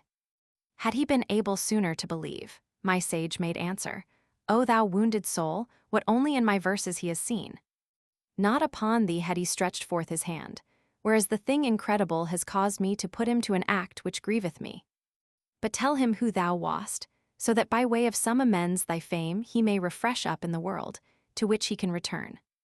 And the trunk said, so thy sweet words allure me, I cannot silent be, and you be vexed not, that I a little to discourse am tempted. I am the one who both keys had in keeping of Frederick's heart, and turned them to and fro so softly, in unlocking and in locking, that from his secrets most men I withheld, fidelity I bore the glorious office so great, I lost thereby my sleep and pulses. The courtesan who never from the dwelling of Caesar turned aside her strumpet eyes, death universal and the vice of courts, inflamed against me all the other minds, and they, inflamed, did so inflame Augustus, that my glad honors turned to dismal mournings. My spirit, in disdainful exultation, thinking by dying to escape disdain, made me unjust against myself, the just. I, by the roots unwanted of this wood, do swear to you that never broke I faith unto my Lord, who was so worthy of honor. And to the world, if one of you return, let him my memory comfort, which is lying still prostrate from the blow that envy dealt it. Waited a while, and then, since he is silent, the poet said to me, lose not the time, but speak and question him, if more may please thee. Whence I to him, do thou again inquire concerning what thou thinkst will satisfy me, for I cannot, such pity is in my heart. Therefore he recommenced. So may the man do for thee freely what thy speech implores, spirit incarcerate, again be pleased. To tell us in what way the soul is bound within these knots, and tell us, if thou canst, if any from such members air is freed. Then blew the trunk Amen, and afterward the wind was into such a voice converted. With brevity shall be replied to you. When the exasperated soul abandons the body whence it ran itself away, Minos consigns it to the seventh abyss. It falls into the forest, and no part is chosen for it, but where fortune hurls it, there like a grain of spelt it germinates. It springs a sapling and a forest tree. The harpies, feeding then upon its leaves, do pain create, and for the pain an outlet. Like others for our spoils shall we return, but not that anyone may them revest, for 'tis not just to have what one casts off. Here we shall drag them, and along the dismal forest our bodies shall suspended be, each to the thorn of his molested shade. We were attentive still unto the trunk, thinking that more it yet might wish to tell us, when by a tumult we were overtaken. In the same way as he is, who perceives the boar and chase approaching to his stand, who hears the crashing of the beasts and branches. And to behold, upon our left-hand side, naked and scratched, fleeing so furiously, that of the forest, every fan they broke. He who was in advance, now help, death help, and the other one who seemed to lag too much was shouting, Lano, we're not so alert. Those legs of thine at joustings of the topo. And then, perchance because his breath was failing, he grouped himself together with a bush. Behind them was the forest full of black she-mastiffs, ravenous and swift of foot as greyhounds, who are issuing from the chain. On him who had crouched down they set their teeth, and him they lacerated piece by piece, thereafter bore away those aching members. Thereat my escort took me by the hand, and led me to the bush, that all in vain was weeping from its bloody lacerations. O Jacopo, it said, of Sant' Andrea, what helped it thee of me to make a screen? What blame have I in thy nefarious life? When near him had the master stayed his steps, he said, Who wast thou, that through wounds so many art blowing out with blood thy dolorous speech? And he to us, O souls, that hither come to look upon the shameful massacre that has so rent away from me my leaves. Gather them up beneath the dismal bush. I of that city was which to the Baptist changed its first patron, wherefore he for this. Forever with his art will make it sad. And were it not that on the pass of Arno some glimpses of him are remaining still. Those citizens, who afterwards rebuilt it upon the ashes left by Attila, in vain had caused their labor to be done. Of my own house I made myself a gibbet.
Inferno, Canto 14.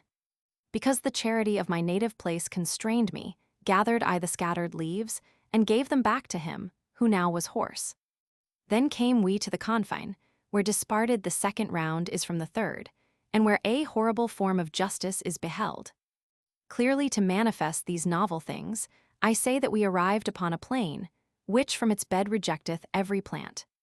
The dolorous forest is a garland to it all round about, as the sad moat to that. There close upon the edge we stayed our feet. The soil was of an arid and thick sand, not of another fashion made than that which, by the feet of Canto once was pressed. Vengeance of God, oh how much oughtest thou by each one to be dreaded, who doth read that which was manifest unto mine eyes. Of naked souls beheld I many herds, who all were weeping very miserably, and over them seemed set a law diverse. Supine upon the ground, some folk were lying, and some were sitting all drawn up together, and others went about continually. Those who were going round were far the more, and those were less who lay down to their torment, but had their tongues more loosed to lamentation. O'er all the sand waste, with a gradual fall, were raining down dilated flakes of fire, as of the snow on Alp without a wind. As Alexander, in those torrid parts of India, beheld upon his host flames fall unbroken till they reached the ground. Whence he provided with his phalanxes to trample down the soil, because the vapor better extinguished was while it was single. Thus was descending the eternal heat, whereby the sand was set on fire, like tinder beneath the steel, for doubling of the dole. Without repose forever was the dance of miserable hands, now there, now here, shaking away from off them the fresh gleeds. Master, began I, thou who overcomest all things except the demon's dire, that issued against us at the entrance of the gate. Who is that mighty one who seems to heed not the fire, and lieth lowering and disdainful, so that the rain seems not to ripen him? And he himself, who had become aware that I was questioning my guide about him, cried, Such as I was living, am I dead. If Jove should weary out his smith, from whom he seized in anger the sharp thunderbolt, wherewith upon the last day I was smitten. And if he wearied out by turns the others in Mongibolo at the swarthy forge, vociferating, Help, good Vulcan, help. Even as he did there at the fight of Phlegra, and shot his bolts at me with all his might, he would not have thereby a joyous vengeance. Then did my leader speak with such great force that I had never heard him speak so loud. O Capanius, in that is not extinguished. Thine arrogance thou punished art the more, not any torment, saving thine own rage, would be unto thy fury pain complete. Then he turned round to me with better lip, saying, One of the 7 kings was he who Thebes besieged and held, and seems to hold. God in disdain, and little seems to prize him, but, as I said to him, his own despites are for his breast the fittest ornaments. Now follow me, and mind thou do not place as yet thy feet upon the burning sand, but always keep them close unto the wood. Speaking no word, we came to where there gushes forth from the wood a little rivulet, whose redness makes my hair still stand on end. As from the Bulicame springs the brooklet, the sinful women later share among them, so downward through the sand it went its way. The bottom of it and both sloping banks were made of stone, and the margins at the side, whence I perceived that there the passage was. In all the rest which I have shown to thee since we have entered in within the gate, whose threshold unto no one is denied. Nothing has been discovered by thine eyes so notable as is the present river, which all the little flames above it quenches. These words were of my leader, whence I prayed him that he would give me largesse of the food, for which he had given me largesse of desire. In the midsea there sits a wasted land, said he thereafterward, whose name is Crete, under whose king the world of old was chased. There is a mountain there that once was glad with waters and with leaves, which was called Ida, now teas deserted, as a thing worn out. Rhea once chose it for the faithful cradle of her own son, and to conceal him better, whene'er he cried, she there had clamours made. A grand old man stands in the mount erect, who holds his shoulders turned towards Damietta, and looks at Rome as if it were his mirror. His head is fashioned of refined gold, and of pure silver are the arms and breast, then he is brass as far down as the fork. From that point downward all is chosen iron, save that the right foot is of kiln-baked clay, and more he stands on that than on the other. Each part except the gold is by a fissure asunder cleft, that dripping is with tears, which gathered together perforate that cavern. From rock to rock they fall into this valley. Acron, Styx, and Phlegethon they form, then downward go along this narrow sluice. Unto that point where is no more descending, they form Cocytus. What that pool may be thou shalt behold, so here 'tis not narrated. And I to him, if so the present runnel doth take its rise in this way from our world, why only on this verge appears it to us? And he to me, thou knowest the place is round, and notwithstanding thou hast journeyed far, still to the left descending to the bottom. Thou hast not yet through all the circle turned. Therefore if something new appear to us, it should not bring amazement to thy face. And I again, Master, where shall be found Lethe and Phlegethon, for of one thou art silent, and sayest the other of this reign is made. In all thy questions truly thou dost please me, replied he, but the boiling of the red water might well solve one of them thou makest. Thou shalt see Lethe, but outside this moat, there where the souls repair to lave themselves, when sin repented of has been removed. Then said he, it is time now to abandon the wood. Take heed that thou come after me, a way the margins make that are not burning. And over them all vapors are extinguished.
Inferno, Canto 15. Now bears us onward one of the hard margins, and so the brooklet's mist o'ershadows it, from fire it saves the water and the dikes. Even as the Flemings, twixt Cadsand and Bruges, fearing the flood that towards them hurls itself, their bulwarks build to put the sea to flight. And as the Paduans along the Brenta, to guard their villas and their villages, or ever Chiarentana feel the heat. In such similitude had those been made, albeit not so lofty nor so thick, whoever he might be, the master made them. Now were we from the forest so remote, I could not have discovered where it was, even if backward I had turned myself. When we a company of souls encountered, who came beside the dike, and everyone gazed at us, as at evening we are wont, to eye each other under a new moon, and so towards us sharpened they their brows, as an old tailor at the needle's eye. Thus scrutinized by such a family, by someone I was recognized, who seized my garment's hem, and cried out, what a marvel! And I, when he stretched forth his arm to me, on his baked aspect fastened so mine eyes, that the scorched countenance prevented not his recognition by my intellect, and bowing down my face unto his own eye made reply, are you here, Sir Brunetto? And he, may it not displease thee, O my son, if a brief space with the Brunetto Latini backward return, and let the trail go on. I said to him, with all my power I ask it, and if you wish me to sit down with you I will, if he please, for I go with him. O son, he said, whoever of this herd a moment stops, lies then 100 years, nor fans himself when smiteth him the fire. Therefore go on, I at thy skirts will come, and afterward will I rejoin my band, which goes lamenting its eternal doom. I did not dare to go down from the road level to walk with him, but my head bowed, I held as one who goeth reverently. And he began, what fortune or what fate before the last day leadeth thee down here, and who is this that showeth thee the way? Up there above us in the life serene, I answered him, I lost me in a valley, or ever yet my age had been completed. But yestermorn I turned my back upon it, this one appeared to me, returning thither, and homeward leadeth me along this road. And he to me, If thou thy star do follow, thou canst not fail thee of a glorious port, if well I judged in the life beautiful. And if I had not died so prematurely, seeing heaven thus benignant unto thee, I would have given thee comfort in the work. But that ungrateful and malignant people, which of old time from Fessel descended, and smacks still of the mountain and the granite, will make itself, for thy good deeds, thy foe, and it is right, for among crabbed sorbs it ill befits the sweet fig to bear fruit. Old rumor in the world proclaims them blind, a people avaricious, envious, proud, take heed that of their customs thou do cleanse thee. Thy fortune so much honor doth reserve thee, one party and the other shall be hungry for thee, but far from goat shall be the grass. Their litter let the beasts of Fessel make of themselves, nor let them touch the plant, if any still upon their dunghill rise, in which may yet revive the consecrated seed of those Romans, who remained there when the nest of such great malice it became. If my entreaty wholly were fulfilled, replied I to him, not yet would you be in banishment from human nature placed. For in my mind is fixed, and touches now my heart the dear and good paternal image of you, when in the world from hour to hour. You taught me how a man becomes eternal, and how much I am grateful, while I live behoves that in my language be discerned. What you narrate of my career I write, and keep it to be glossed with other text by a lady who can do it, if I reach her. This much will I have manifest to you, provided that my conscience do not chide me, for whatsoever fortune I am ready. Such hansel is not new unto mine ears, therefore let fortune turn her wheel around as it may please her, and the churl his mattock. My master thereupon on his right cheek did backward turn himself, and looked at me, then said, He listingeth well who noteth it. Nor speaking less on that account, I go with Sir Brunetto, and I ask who are his most known and most eminent companions. And he to me, To know of some is well, of others it were laudable to be silent, for short would be the time for so much speech. Know them in sum, that all of them were clerks, and men of letters great and of great fame, in the world tainted with the selfsame sin. Priscian goes yonder with that wretched crowd, and Francis of a Corso, and thou hadst seen there if thou hadst had a hankering for such scurf. That one, who by the servant of the servants from Arno, was transferred to Bacagliani, where he has left his sin-excited nerves. More would I say, but coming and discoursing can be no longer. For that I behold new smoke uprising yonder from the sand. A people comes with whom I may not be, commended unto thee be my tesoro, in which I still live, and no more I ask. Then he turned round, and seemed to be of those who at Verona run for the green mantle across the plain, and seemed to be among them. The one who wins, and not the one who loses.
Inferno, Canto 16.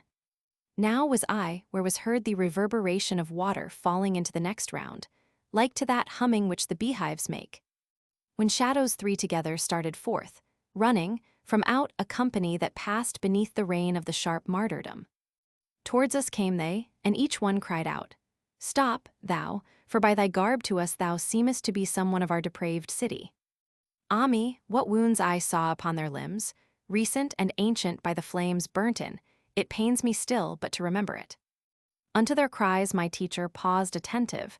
He turned his face towards me, and now wait, he said. To these we should be courteous. And if it were not for the fire that darts the nature of this region, I should say that haste were more becoming thee than them. As soon as we stood still, they recommenced the old refrain, and when they overtook us, formed of themselves a wheel, all three of them. As champions stripped and oiled are wont to do, watching for their advantage and their hold, before they come to blows and thrusts between them. Thus, wheeling round, did every one his visage direct to me, so that in opposite wise his neck and feet continual journey made. And if the misery of this soft place bring in disdain ourselves and our entreaties, began one, and our aspect black and blistered. Let the renown of us thy mind incline to tell us who thou art, who thus securely thy living feet dost move along through hell. He in whose footprints thou dost see me treading, naked and skinless though he now may go, was of a greater rank than thou dost think.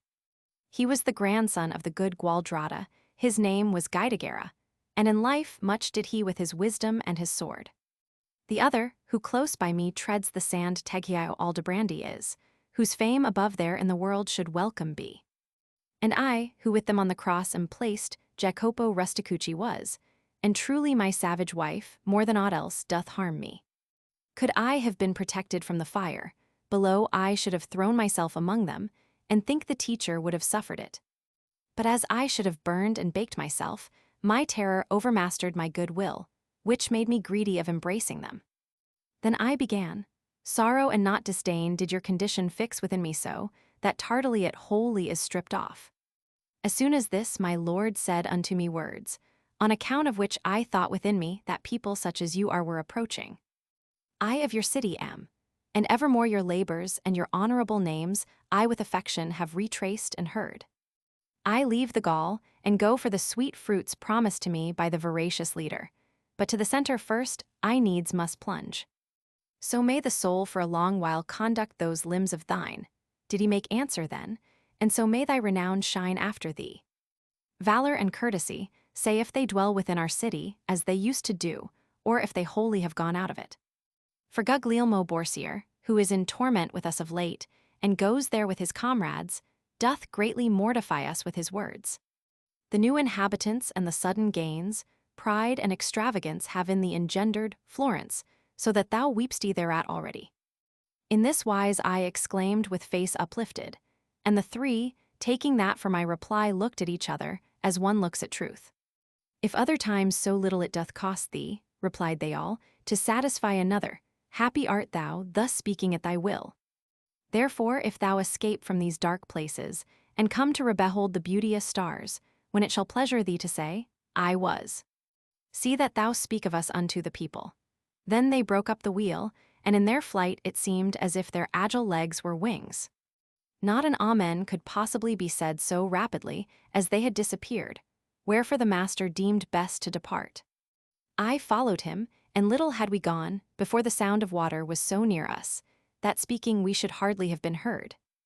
Even as that stream which holdeth its own course, the first from Monte Viso towards the east, upon the left-hand slope of Apennine, which is above called Aquacheta, ere it down descendeth into its low bed, and at Forli is vacant of that name, reverberates there above San Benedetto from Alps, by falling at a single leap, where for 1,000 there were room enough. Thus downward from a bank precipitate, we found resounding that dark-tinted water, so that it soon the ear would have offended. I had a cord around about me girt, and therewithal I whilom had designed to take the panther with the painted skin. After I this had all from me unloosed, as my conductor had commanded me, I reached it to him, gathered up and coiled. Whereat he turned himself to the right side, and at a little distance from the verge, he cast it down into that deep abyss.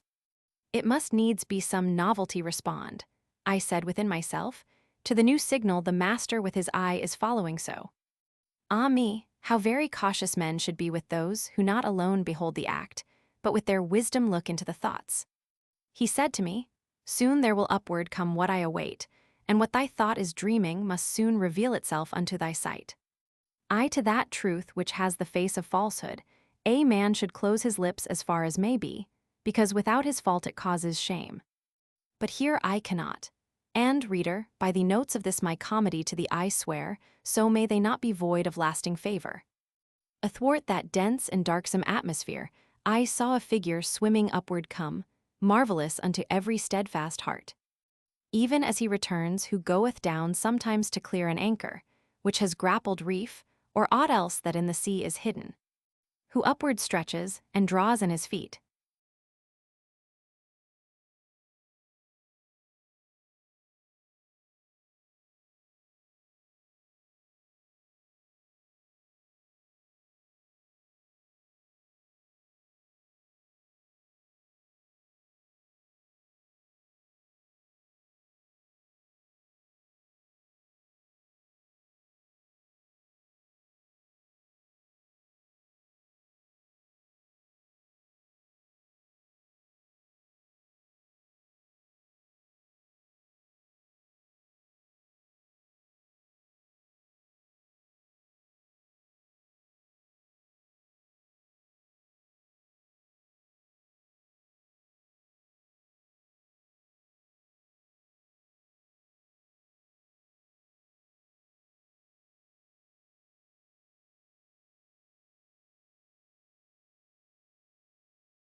Inferno, Canto 17.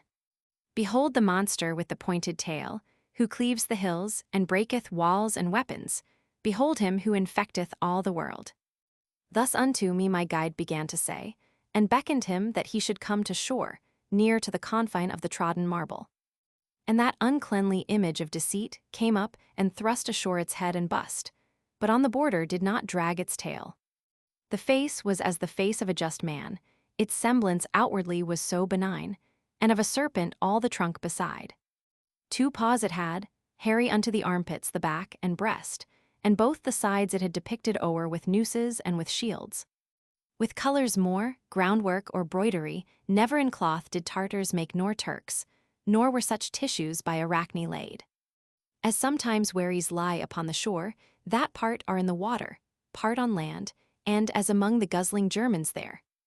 The beaver plants himself to wage his war so that vile monster lay upon the border, which is of stone, and shutteth in the sand. His tail was wholly quivering in the void, contorting upwards the envenomed fork, that in the guise of scorpion armed its point. The guide said, now perforce must turn aside our way a little, even to that beast malevolent that yonder coucheth him. We therefore on the right side descended, and made 10 steps upon the outer verge, completely to avoid the sand and flame. And after we are come to him, I see a little farther off upon the sand a people, sitting near the hollow place. Then said to me the master, so that full experience of this round thou bear away, now go and see what their condition is. There let thy conversation be concise, till thou returnest I will speak with him, that he concede to us his stalwart shoulders. Thus farther still upon the outermost head of that 7th circle all alone I went, where sat the melancholy folk. Out of their eyes was gushing forth their woe. This way, that way, they helped them with their hands now from the flames and now from the hot soil. Not otherwise in summer do the dogs, now with the foot, now with the muzzle, when by fleas or flies or gadflies, they are bitten. When I had turned mine eyes upon the faces of some, on whom the dolorous fire is falling, not one of them I knew, but I perceived that from the neck of each there hung a pouch, which certain color had, and certain blazon, and thereupon it seems their eyes are feeding. And as I gazing round me come among them, upon a yellow pouch I azure saw, that had the face and posture of a lion. Proceeding then the current of my sight, another of them saw I, red as blood, display a goose more white than butter is. And one, who with an azure sow and gravid emblazoned had his little pouch of white, said unto me, what dost thou in this mote? Now get thee gone, and since thou art still alive, know that a neighbor of mine, Vitaliano, will have his seat here on my left-hand side. A Paduan am I with these Florentines, full many a time they thunder in mine ears, exclaiming, "Come the sovereign cavalier! He who shall bring the satchel with 3 goats." Then twisted he his mouth, and forth he thrust his tongue, like to an ox that licks its nose. And fearing lest my longer stay might vex him, who had warned me not to tarry long, backward I turned me from those weary souls. I found my guide, who had already mounted upon the back of that wild animal, and said to me, "Now be both strong and bold. Now we descend by stairways such as these. Mount thou in front, for I will be midway, so that the tail may have no power to harm thee." Such as he is who has so near the ague of quartan that his nails are blue already, and trembles all, but looking at the shade. Even such became I at those proffered words, but shame in me his menaces produced, which maketh servant strong before good master. I seated me upon those monstrous shoulders, I wished to say, and yet the voice came not as I believed, "Take heed that thou embrace me." But he, who other times had rescued me in other peril, soon as I had mounted, within his arms encircled and sustained me, and said, "Now, Geryon, bestir thyself, the circle's large, and the descent be little, think of the novel burden which thou hast." Even as the little vessel shoves from shore, backward, still backward, so he thence withdrew, and when he wholly felt himself afloat, there where his breast had been he turned his tail, and that extended like an eel he moved, and with his paws drew to himself the air. A greater fear, I do not think there was what time abandoned Phaeton the reins, whereby the heavens, as still appears, were scorched. Nor when the wretched Icarus his flanks felt stripped of feathers by the melting wax, his father crying, "An ill way thou takest." Then was my own, when I perceived myself on all sides in the air, and saw extinguished the sight of everything but of the monster. Onward he goeth, swimming slowly, slowly wheels and descends, but I perceive it only by wind upon my face and from below. I heard already on the right the whirlpool making a horrible crashing under us, whence I thrust out my head with eyes cast downward. Then was I still more fearful of the abyss, because I fires beheld and heard laments, whereat I, trembling, all the closer cling. I saw then, for before I had not seen it, the turning and descending, by great horrors that were approaching upon divers sides. As falcon who has long been on the wing, who, without seeing either lure or bird, maketh the falconer say, "Ah me, thou stoopest," descendeth weary, whence he started swiftly, thorough 100 circles, and alights far from his master, sullen and disdainful. Even thus did Geryon place us on the bottom, close to the bases of the rough-hewn rock, and being disencumbered of our persons, he sped away as arrow from the string.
Inferno, Canto 18.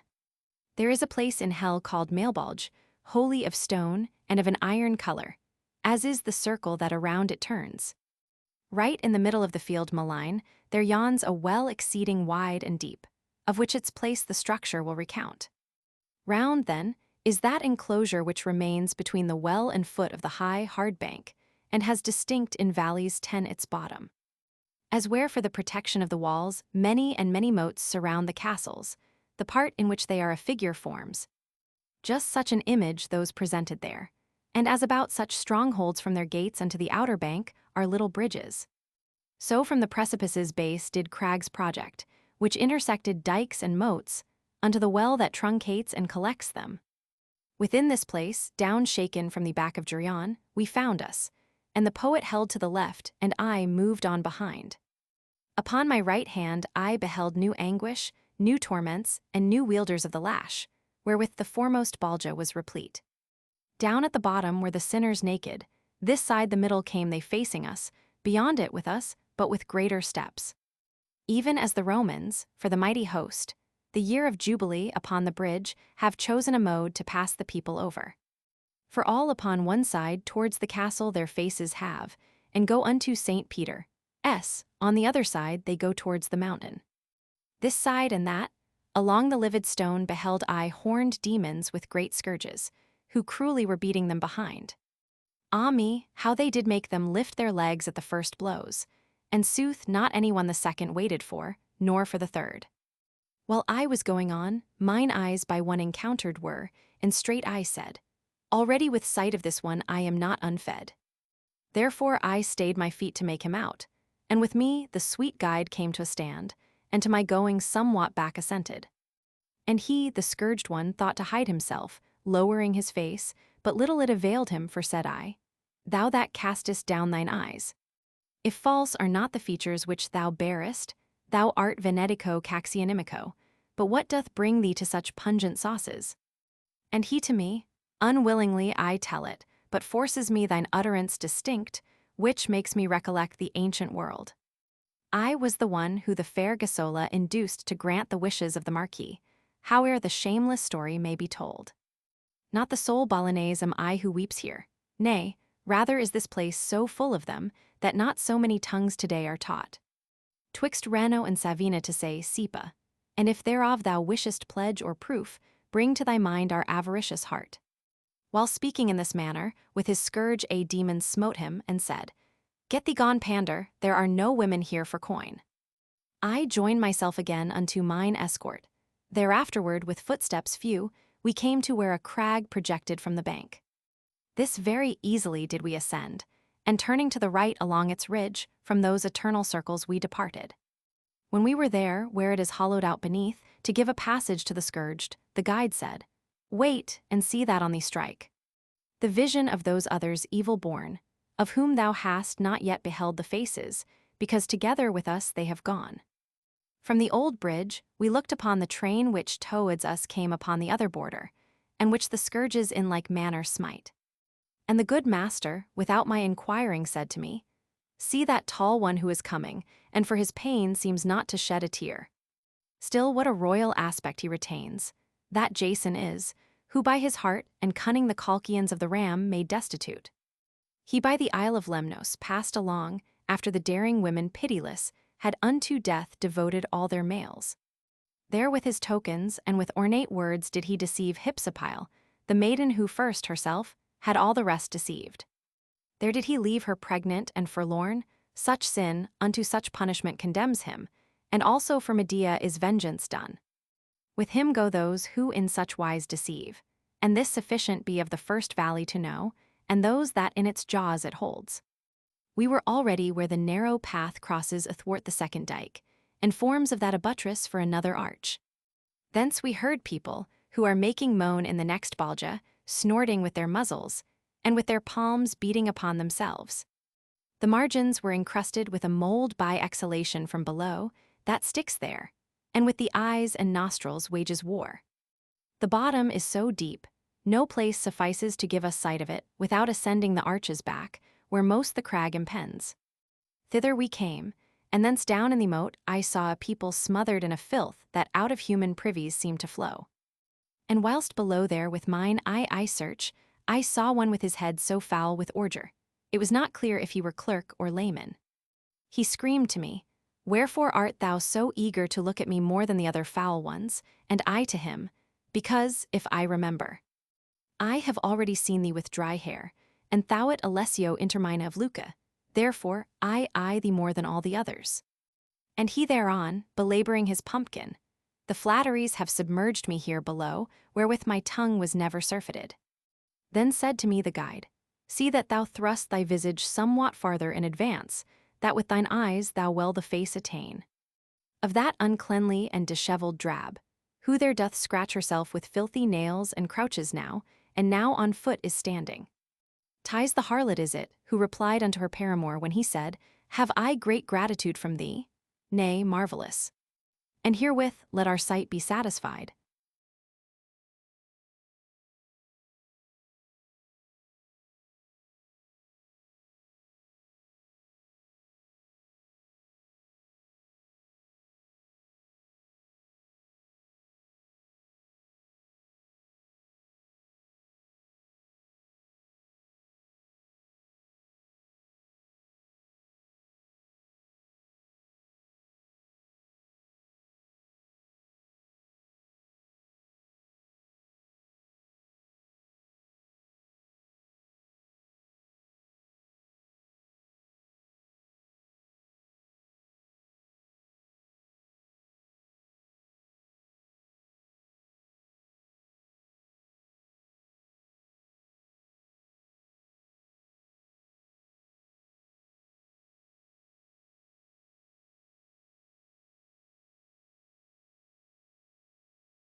Inferno, Canto 19.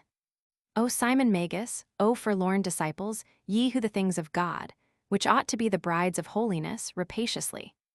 For silver and for gold do prostitute, now it behoves for you the trumpet sound, because in this third balja ye abide. We had already on the following tomb ascended to that portion of the crag which o'er the middle of the moat hangs plumb. Wisdom supreme, O how great art thou showest in heaven, in earth, and in the evil world, and with what justice doth thy power distribute. I saw upon the sides, and on the bottom the livid stone with perforations filled, all of one size, and every one was round. To me less ample seemed they not, nor greater than those that in my beautiful St. John are fashioned for the place of the baptizers, and one of which not many years ago I broke for someone, who was drowning in it, be this a seal all men to undeceive. Out of the mouth of each one there protruded the feet of a transgressor, and the legs up to the calf, the rest within remained. In all of them the souls were both on fire, wherefore the joints so violently quivered, they would have snapped asunder withes and bands. Even as the flame of unctuous things is wont to move upon the outer surface only, so likewise was it there from heel to point. "Master, who is that one who writhes himself more than his other comrades quivering?" I said, "and whom a redder flame is sucking?" And he to me, "If thou wilt have me bear thee down there along that bank which lowest lies, from him thou'lt know his errors and himself." And I, "What pleases thee, to me is pleasing, thou art my lord, and knowest that I depart not from thy desire, and knowest what is not spoken." Straightway upon the fourth dike we arrived, we turned, and on the left-hand side descended down to the bottom full of holes and narrow. And the good master yet from off his haunch deposed me not, till to the hole he brought me of him who so lamented with his shanks. "Whoe'er thou art that standest upside down, O doleful soul, implanted like a stake, to say began I, if thou canst, speak out." I stood even as the friar who is confessing the false assassin, who, when he is fixed, recalls him, so that death may be delayed. And he cried out, "Dost thou stand there already, dost thou stand there already, Boniface? By many years the record lied to me. Art thou so early satiate with that wealth, for which thou didst not fear to take by fraud the beautiful lady, and then work her woe?" Such I became, as people are who stand, not comprehending what is answered them, as if bemocked and know not how to answer. Then said Virgilius, "Say to him straightway, I am not he thou thinkest." And I replied as was imposed on me. Whereat the spirit writhed with both his feet then, sighing, with a voice of lamentation said to me, "Then what wantest thou of me? If who I am thou carest so much to know, that thou on that account hast crossed the bank, know that I vested was with the great mantle." And truly was I son of the she-bear, so eager to advance the cubs, that wealth above, and here myself I pocketed. Beneath my head, the others are dragged down, who have preceded me in simony, flattened along the fissure of the rock. Below their eye shall likewise fall, whenever that one shall come who I believed thou wast, what time the sudden question I proposed. But longer I my feet already toast, and here have been in this way upside down, than he will planted stay with reddened feet. For after him shall come a fouler deed from towards the west, a pastor without law, such as befits to cover him and me. New Jason will he be, of whom we read in Maccabees, and as his king was pliant, so he who governs France shall be to this one. I do not know if I were here too bold, that him I answered only in this meter. I pray thee tell me now how great a treasure. Our Lord demanded of St. Peter first, before he put the keys into his keeping, truly he nothing asked, but follow me. Nor Peter nor the rest asked of Matthias silver or gold.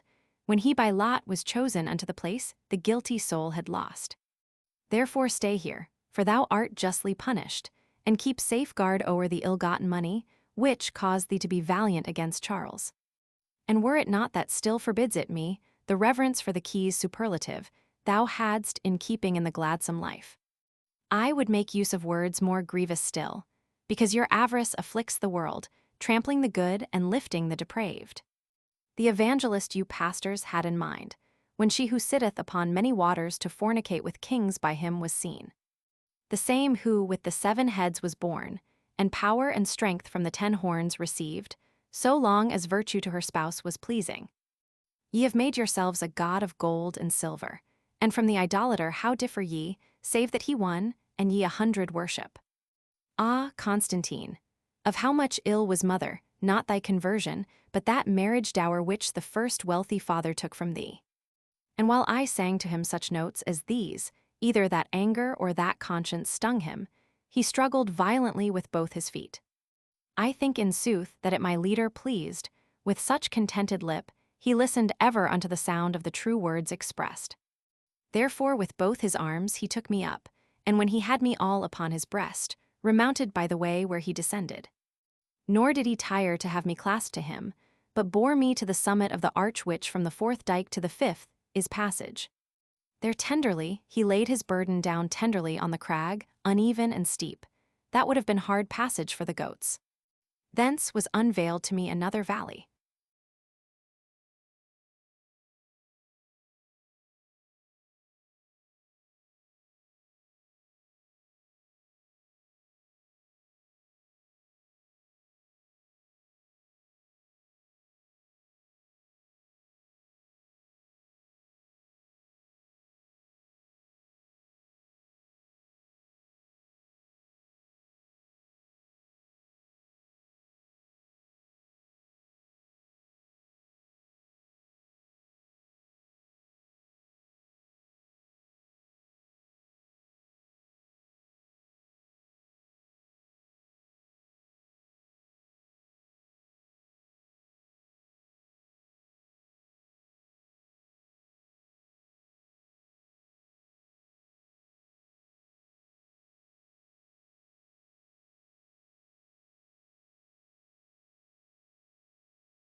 Inferno, Canto 20.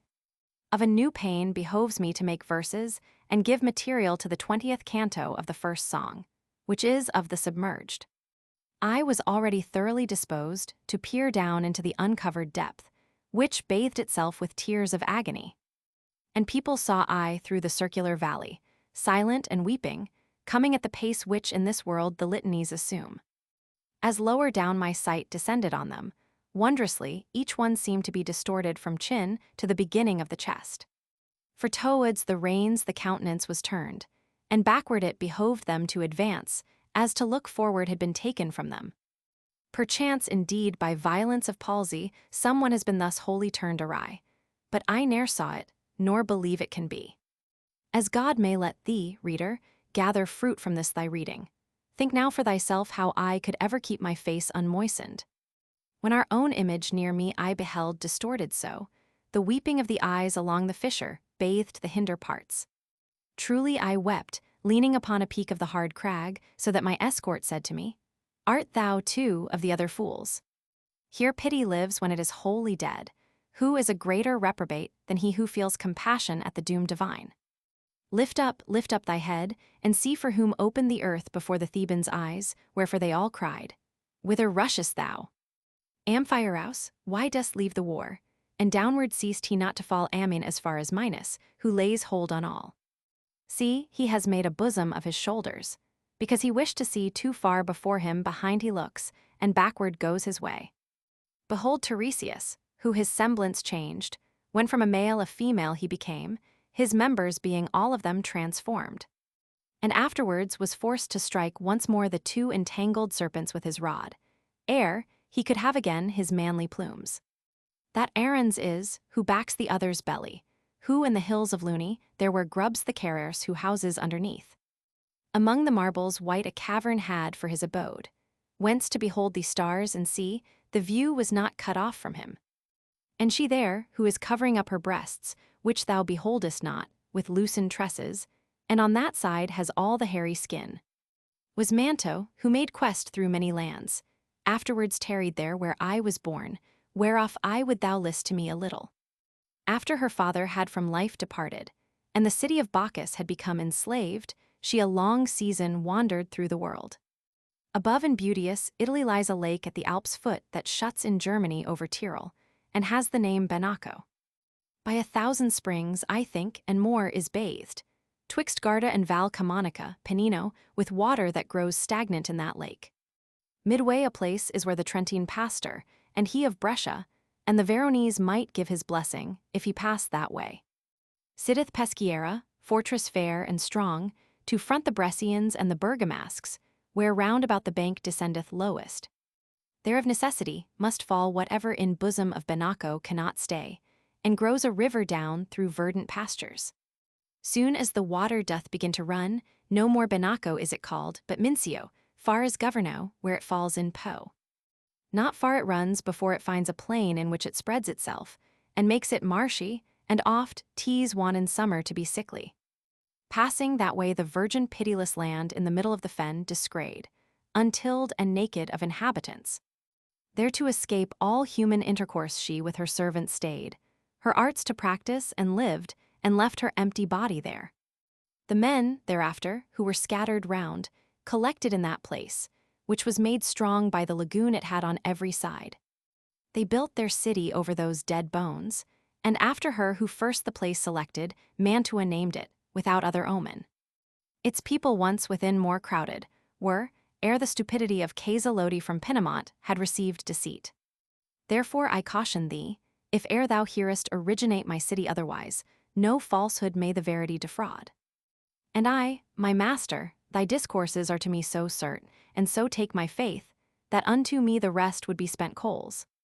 But tell me of the people who are passing, if any one noteworthy thou beholdest, for only unto that my mind reverts. Then said he to me, He who from the cheek thrusts out his beard upon his swarthy shoulders was, at the time when Greece was void of males. So that there scarce remained one in the cradle, an augur, and with couches gave the moment, in ollies, when to sever the first cable. Euryphilus his name was, and so sings my lofty tragedy in some part or other, that knowest thou well, who knowest the whole of it. The next, who is so slender in the flanks, was Michael Scott, who of a verity of magical illusions knew the game. Behold Guido Benatti, behold Asdent, who now unto his leather and his thread would fain have stuck, but he too late repents. Behold the wretched ones, who left the needle, the spool and rock, and made them fortune-tellers, they wrought their magic spells with herb and image. But come now, for already holds the confines of both the hemispheres, and under Seville touches the ocean wave, Cane and the thorns. And yesternight the moon was round already. Thou shouldst remember well, it did not harm thee from time to time within the forest deep. Thus spake he to me, and we walked the while.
Inferno, Canto 21. From bridge to bridge thus, speaking other things of which my comedy cares not to sing, we came along, and held the summit when we halted to behold another fissure of male-bulge and other vain laments, and I beheld it marvelously dark. As in the arsenal of the Venetians boils in the winter, the tenacious pitch to smear their unsound vessels o'er again. For sail they cannot, and instead thereof one makes his vessel new, and one recocks the ribs of that which many a voyage has made. One hammers at the prow, one at the stern, this one makes oars, and that one cordage twists, another mends the mainsail and the mizzen. Thus, not by fire, but by the art divine, was boiling down below there a dense pitch which upon every side the bank belimed. I saw it, but I did not see within it aught but the bubbles that the boiling raised, and all swell up and resubside compressed. The while below there fixedly I gazed, my leader, crying out, "Beware, beware," drew me unto himself from where I stood.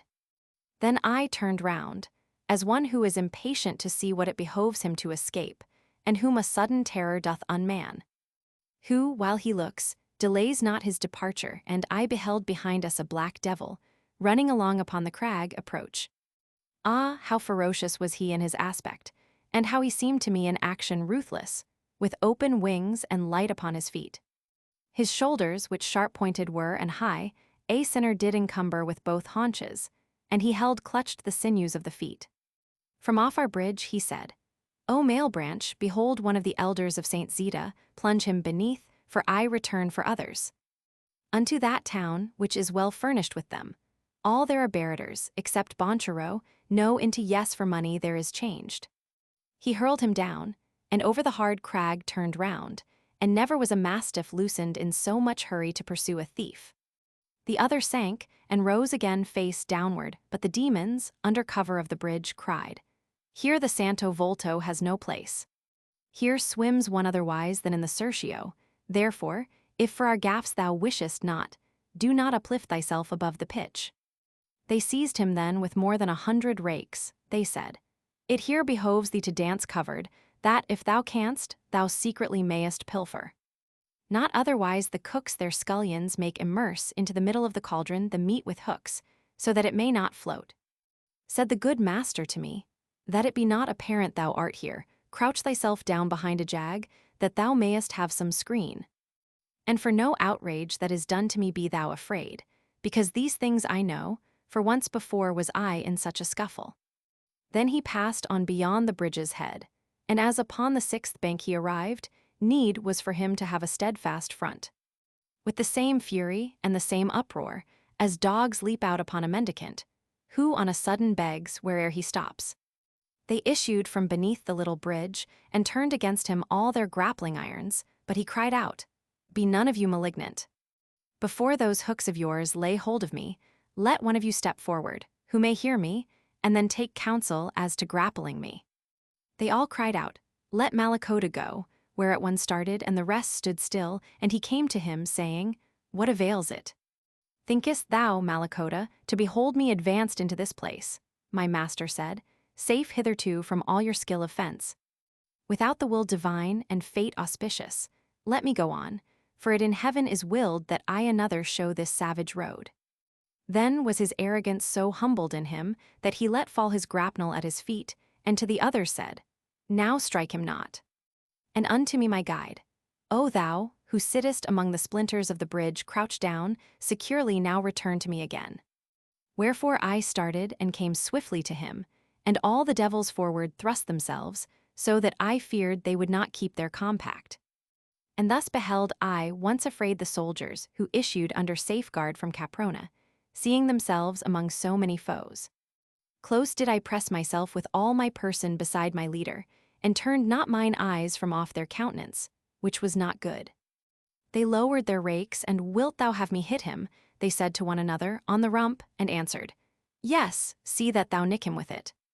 But the same demon who was holding parley with my conductor turned him very quickly, and said, be quiet, Scarmiglione."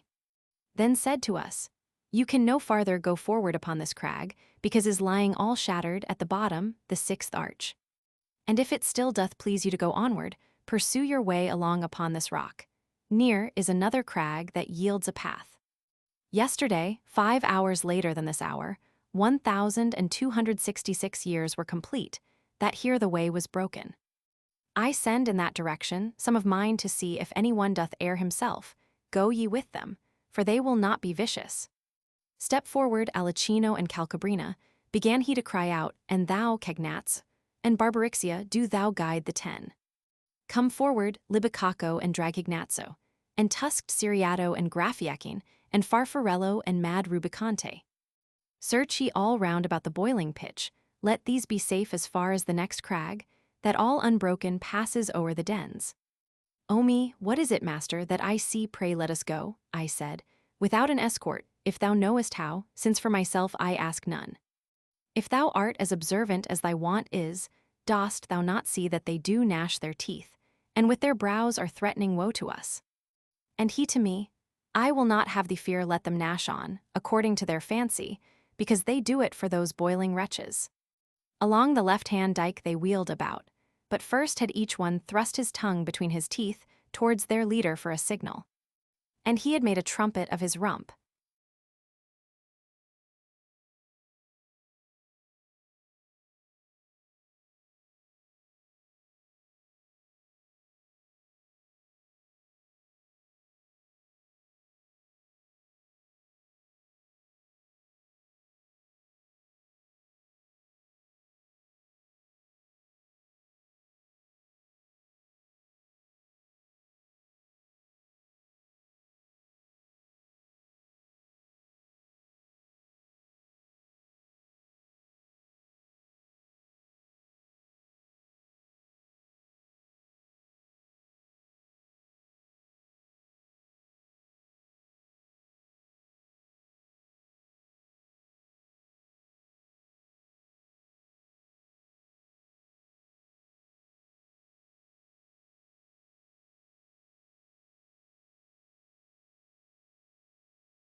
Inferno, Canto 22.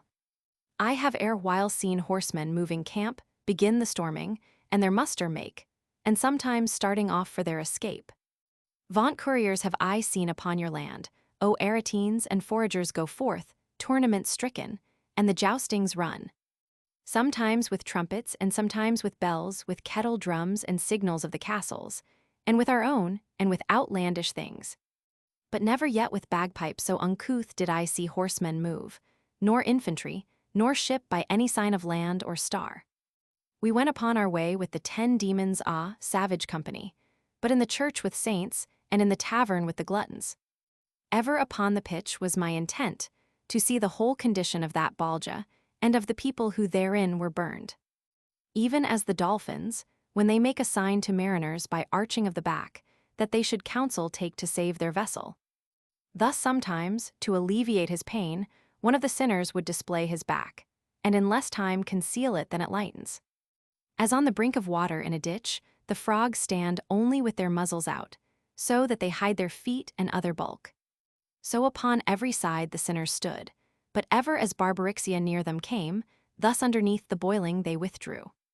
I saw, and still my heart doth shudder at it, one waiting thus, even as it comes to pass one frog remains, and down another dives. And Graffiacin, who most confronted him, grappled him by his tresses smeared with pitch, and drew him up, so that he seemed an otter. I knew, before, the names of all of them, so had I noted them when they were chosen, and when they called each other, listened how. O Rubicante, see that thou do lay thy claws upon him, so that thou mayst flay him, cried all together the accursed ones. And I, my master, see to it, if thou canst, that thou mayst know who is the luckless wight, thus come into his adversary's hands. Near to the side of him my leader drew, asked of him whence he was, and he replied, I in the kingdom of Navarre was born. My mother placed me servant to a lord, for she had borne me to a ribald knave, destroyer of himself and of his things. Then I domestic was of good King Thibault, I set me there to practice barratry, for which I pay the reckoning in this heat. And Siriato, from whose mouth projected, on either side, a tusk, as in a boar, caused him to feel how one of them could rip. Among malicious cats the mouse had come, but Barbarixia clasped him in his arms and said, "Stand ye aside, while I enfork him." And to my master he turned round his head. "Ask him again," he said, "if more thou wish to know from him, before some one destroy him."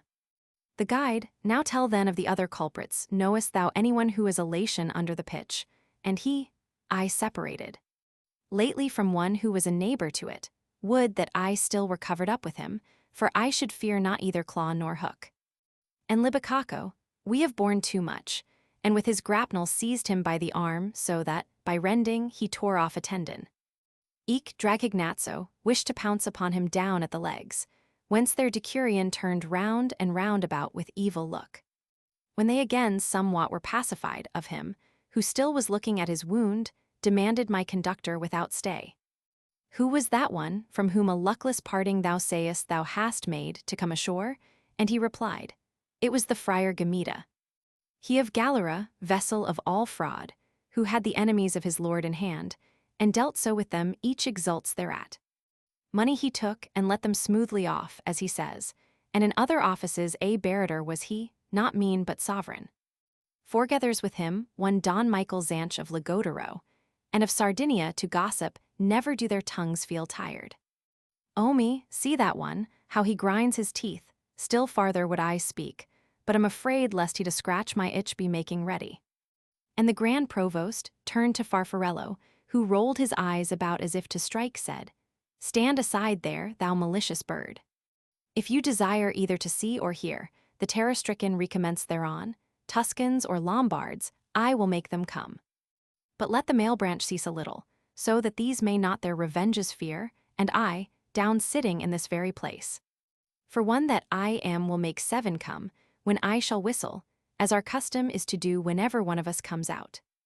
Cagnazzo at these words his muzzle lifted, shaking his head, and said, "Just hear the trick which he has thought of, down to throw himself." Whence he, who snares in great abundance had, responded, "I by far too cunning am, when I procure for mine a greater sadness." Alichin held not in, but running counter unto the rest, said to him, "If thou dive, I will not follow thee upon the gallop. But I will beat my wings above the pitch, the height be left, and be the bank a shield to see if thou alone dost countervail us. O thou who readest, thou shalt hear new sport, each to the other side his eyes averted he first, who most reluctant was to do it.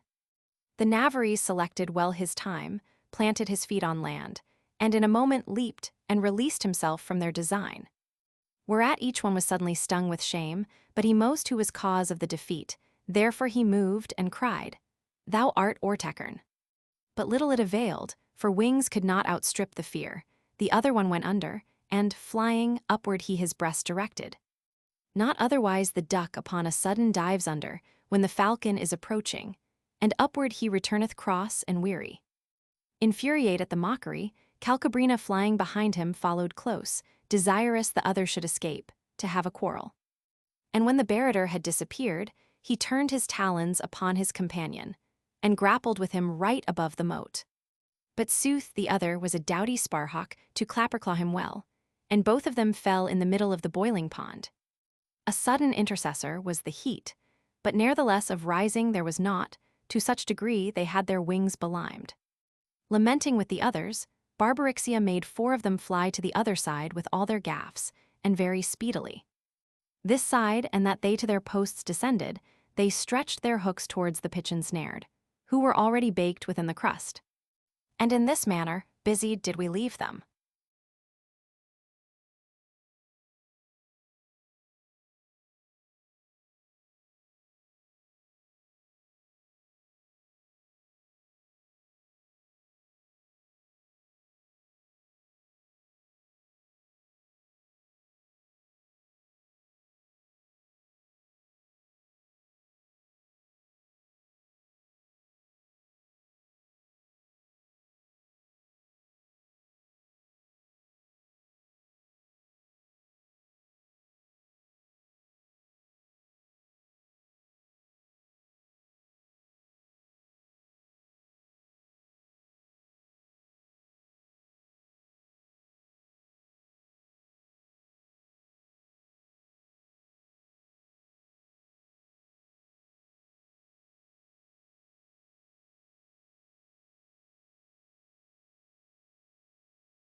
Inferno, Canto 23.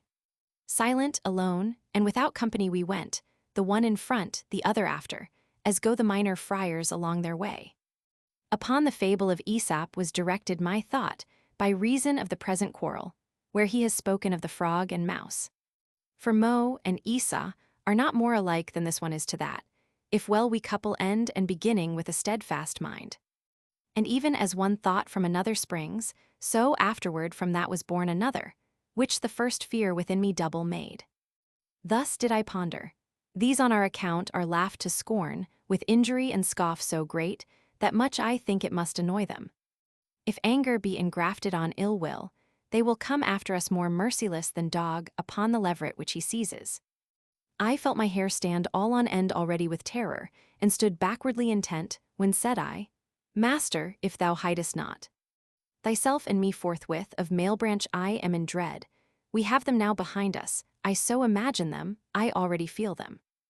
And he, if I were made of leaded glass, thine outward image I should not attract sooner to me than I imprint the inner. Just now thy thoughts came in among my own, with similar attitude and similar face, so that of both one counsel soul I made. If peradventure the right bank so slope that we to the next balja can descend, we shall escape from the imagined chase. Not yet he finished rendering such opinion, when I beheld them come with outstretched wings, not far remote, with will to seize upon us. My leader on a sudden seized me up, even as a mother who by noise is wakened, and close beside her sees the enkindled flames, who takes her son and flies and does not stop, having more care of him than of herself, so that she clothes her only with a shift. And downward from the top of the hard bank supine, he gave him to the pendant rock, that one side of the other balja walls. Ne'er ran so swiftly water through a sluice to turn the wheel of any land-built mill, when nearest to the paddles it approaches. As did my master down along that border, bearing me with him on his breast away, as his own son, and not as a companion. Hardly the bed of the ravine below his feet had reached, ere they had reached the hill right over us, but he was not afraid. For the high providence, which had ordained to place them ministers of the fifth mote, the power of thence departing took from all. A painted people there below we found, who went about with footsteps very slow, weeping, and in their semblance tired and vanquished. They had on mantles with the hoods low down before their eyes, and fashioned of the cut that in Cologne they for the monks are made. Without they gilded are so that it dazzles, but inwardly all leaden, and so heavy that Frederick used to put them on of straw. O everlastingly fatiguing mantle, again we turned us, still to the left hand along with them, intent on their sad plaint. But owing to the weight, that weary folk came on so tardily, that we were new in company at each motion of the haunch. Whence I unto my leader, see thou find someone who may by deed or name be known, and thus in going move than I about. And one, who understood the Tuscan's speech, cried to us from behind, Stay ye your feet, ye, who so run athwart the dusky air. Perhaps thou'lt have from me what thou demandest, whereat the leader turned him and said, Wait, and then according to his pace proceed. I stopped, and two beheld I show great haste of spirit, in their faces, to be with me, but the burden and the narrow way delayed them. When they came up, long with an eye askance they scanned me without uttering a word, then to each other turned, and said together, He by the action of his throat seems living, and if they dead are, by what privilege go they uncovered by the heavy stole? Then said to me, Tuscan, who to the college of miserable hypocrites art come, do not disdain to tell us who thou art. And I to them, Born was I, and grew up in the great town on the fair river of Arno, and with the body am I've always had. But who are ye, in whom there trickles down along your cheeks such grief as I behold, and what pain is upon you, that so sparkles? And one replied to me, These orange cloaks are made of lead so heavy, that the weights cause in this way their balances to creak. Frati gaudenti were we, and Bolognese I Catalano, and Hilo Dringo named, and together taken by thy city. As the wont is to take one man alone, for maintenance of its peace, and we were such that still it is apparent round Gardingo. O friars, began I, you're iniquitous, but said no more, for to mine eyes there rushed one crucified with 3 stakes on the ground. When me he saw, he writhed himself all over, blowing into his beard with suspirations, And the friar Catalan, who noticed this, said to me, "This transfixed one, whom thou seest, counselled the Pharisees that it was meet to put one man to torture for the people. Crosswise and naked is he on the path, as thou perceivest, and he needs must feel, whoever passes, first how much he weighs. And in like mode, his father-in-law is punished within this mote, and the others of the council, which for the Jews was a malignant seed. And thereupon I saw Virgilius marvel o'er him, who was extended on the cross, so vilely, in eternal banishment. Then he directed to the friar this voice, Be not displeased, if granted thee, to tell us if to the right hand any path slope down, by which we too may issue forth from here, without constraining some of the black angels to come and extricate us from this deep. Then he made answer, Nearer than thou hopest there is a rock, that forth from the great circle proceeds, and crosses all the cruel valleys. Save that at this 'tis broken, and does not bridge it, you will be able to mount up the ruin, that sidelong slopes and at the bottom rises. The leader stood a while with head bowed down, then said, The business badly he recounted who grapples with his hook the sinners yonder. And the friar, Many of the devil's vices once heard I at Bologna, and among them, that he's a liar and the father of lies. Thereat my leader with great strides went on, somewhat disturbed with anger in his looks, whence from the heavy-laden eye departed. After the prints of his beloved feet.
Inferno, Canto 24. In that part of the youthful year, wherein the sun his locks beneath Aquarius tempers, and now the nights draw near to half the day. What time the hoarfrost copies on the ground the outward semblance of her sister white, but little lasts the temper of her pen. The husbandman, whose forage faileth him, rises and looks, and seeth the champaign all gleaming white, whereat he beats his flank. Returns indoors, and up and down laments like a poor wretch, who knows not what to do, then he returns and hope revives again. Seeing the world has changed its countenance in little time, and takes his shepherd's crook, and forth the little lambs to pasture drives. Thus did the master fill me with alarm, when I beheld his forehead so disturbed, and to the ailment came as soon the plaster. For as we came unto the ruined bridge, the leader turned to me with that sweet look which at the mountain's foot I first beheld. His arms he opened, after some advisement within himself elected, looking first well at the ruin, and laid hold of me. And even as he who acts and meditates, for I it seems that he provides beforehand, so upward lifting me towards the summit. Of a huge rock he scanned another crag, saying, To that one grapple afterwards, but try first if 'tis such that it will hold thee. This was no way for one clothed with a cloak, for hardly we, he light, and I pushed upward, were able to ascend from jag to jag. And had it not been that upon that precinct shorter was the ascent than on the other, he I know not, but I had been dead beat.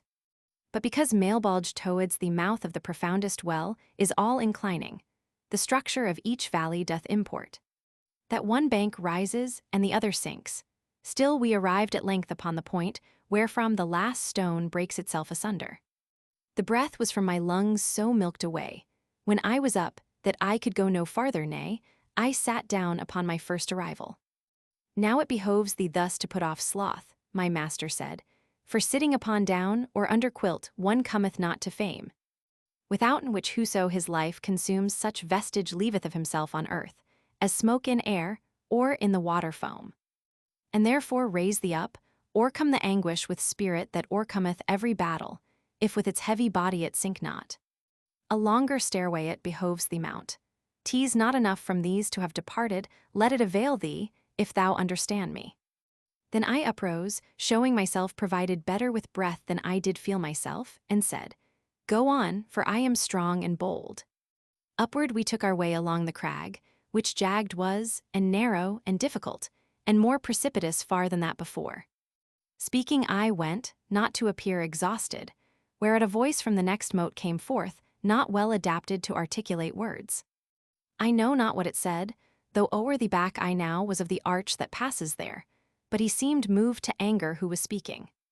I was bent downward, but my living eyes could not attain the bottom for the dark, wherefore I, Master, see that thou arrive. At the next round, and let us descend the wall, for as from hence I hear and understand not, so I look down and nothing I distinguish.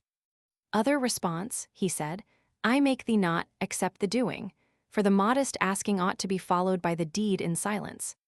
We from the bridge descended at its head, where it connects itself with the 8th bank, and then was manifest to me the Balja. And I beheld therein a terrible throng of serpents, and of such a monstrous kind, that the remembrance still congeals my blood. Let Libya boast no longer with her sand, for if Cheladri, Jaculi, and Feria she breeds, with Cenchree and with Amphispina. Neither so many plagues, nor so malignant air showed she with all Ethiopia, nor with whatever on the Red Sea is. Among this cruel and most dismal throng people were running naked and affrighted, without the hope of hole or heliotrope. They had their hands with serpents bound behind them, these riveted upon their reins the tail and head, and were in front of them entwined. And lo, at one who was upon our side there darted forth a serpent, which transfixed him there where the neck is knotted to the shoulders. Nor so quickly air, nor I was written, as he took fire and burned, and ashes wholly behoved it that in falling he became. And when he on the ground was thus destroyed, the ashes drew together, and of themselves into himself they instantly returned. Even thus by the great sages, Ts confess the phoenix dies, and then is born again, when it approaches its 500th year. On herb or grain it feeds not in its life, but only on tears of incense and amomum, and nard and myrrh are its last winding sheet. And as he is who falls, and knows not how, by force of demons who to earth down drag him, or other operation that binds man. When he arises and around him looks, wholly bewildered by the mighty anguish which he has suffered, and in looking sighs. Such was that sinner after he had risen, justice of God. Oh, how severe it is, that blows like these in vengeance poureth down. The guide thereafter asked him who he was, whence he replied, I reigned from Tuscany a short time since into this cruel gorge. A bestial life, and not a human, pleased me, even as the mule I was. I'm Vanni Fucci, beast, and Pistua was my worthy den. And I unto the guide, tell him to stir not, and ask what crime has thrust him here below, for once a man of blood and wrath I saw him. And the sinner, who had heard, dissembled not, but unto me directed mind and face, and with a melancholy shame was painted. Then said, It pains me more that thou hast caught me amid this misery where thou seest me, than when I from the other life was taken. What thou demandest I cannot deny. So low am I put down, because I robbed the sacristy of the fair ornaments. And falsely once, 'twas laid upon another. But that thou mayst not such a sight enjoy, if thou shalt e'er be out of the dark places. Thine ears to my announcement ope and hear. Pist, a first of Neri groweth meager, then Florence doth renew her men and manners. Mars draws a vapor up from Val di Magra, which is with turbid clouds enveloped round, and with impetuous and bitter tempest. Over Campo Pison shall be the battle, when it shall suddenly rend the mist asunder, so that each Bianco shall thereby be smitten. And this I've said that it may give thee pain.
Inferno, Canto 25.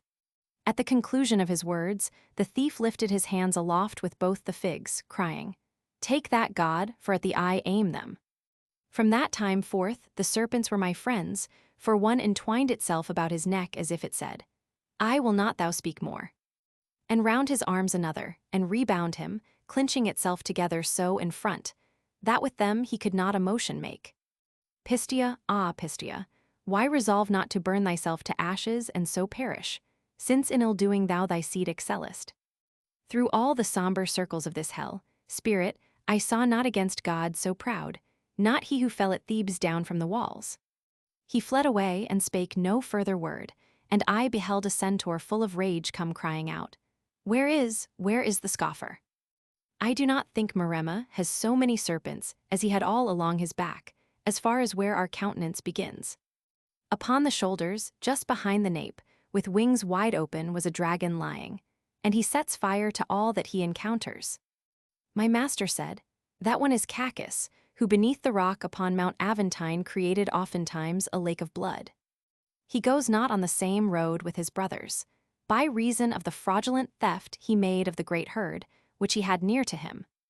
Whereat his tortuous actions ceased beneath the mace of Hercules, who peradventure gave him 100, and he felt not 10. While he was speaking thus, he had passed by, and spirits 3 had underneath us come, of which nor I aware was, nor my leader. Until what time they shouted, "Who are you?" On which account our story made a halt, and then we were intent on them alone. I did not know them, but it came to pass, as it is wont to happen by some chance, that one to name the other was compelled. Exclaiming, "Where can Cyanpha have remained?"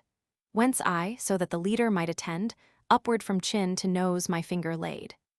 If thou art, reader, slow now to believe what I shall say, it will no marvel be, for I who saw it hardly can admit it. As I was holding raised on them my brows, behold, a serpent with 6 feet darts forth in front of one, and fastens wholly on him. With middle feet it bound him round the paunch, and with the forward ones his arms it seized, then thrust its teeth through one cheek and the other. The hindermost it stretched upon his thighs, and put its tail through in between the two, and up behind along the reins outspread it. Ivy was never fastened by its barbs unto a tree so, as this horrible reptile upon the other's limbs entwined its own. Then they stuck close, as if of heated wax they had been made, and intermixed their color, nor one nor other seemed now what he was. E'en as proceedeth on before the flame upward along the paper a brown color, which is not black as yet, and the white dies. The other 2 looked on, and each of them cried out, "O me, Agnello, how thou changest! Behold, thou now art neither 2 nor 1. Already the 2 heads had one become, when there appeared to us 2 figures mingled into one face, wherein the 2 were lost. Of the 4 lists were fashioned the 2 arms, the thighs and legs, the belly and the chest members became that never yet were seen. Every original aspect there was cancelled, too, and yet none did the perverted image appear, and such departed with slow pace. Even as a lizard, under the great scourge of day's canicular, exchanging hedge, lightning appeareth if the road it cross. Thus did appear, coming towards the bellies of the 2 others, a small fiery serpent, livid and black as is a peppercorn. And in that part whereat is first received our aliment, it one of them transfixed, then downward fell in front of him extended. The one transfixed looked at it, but said naught.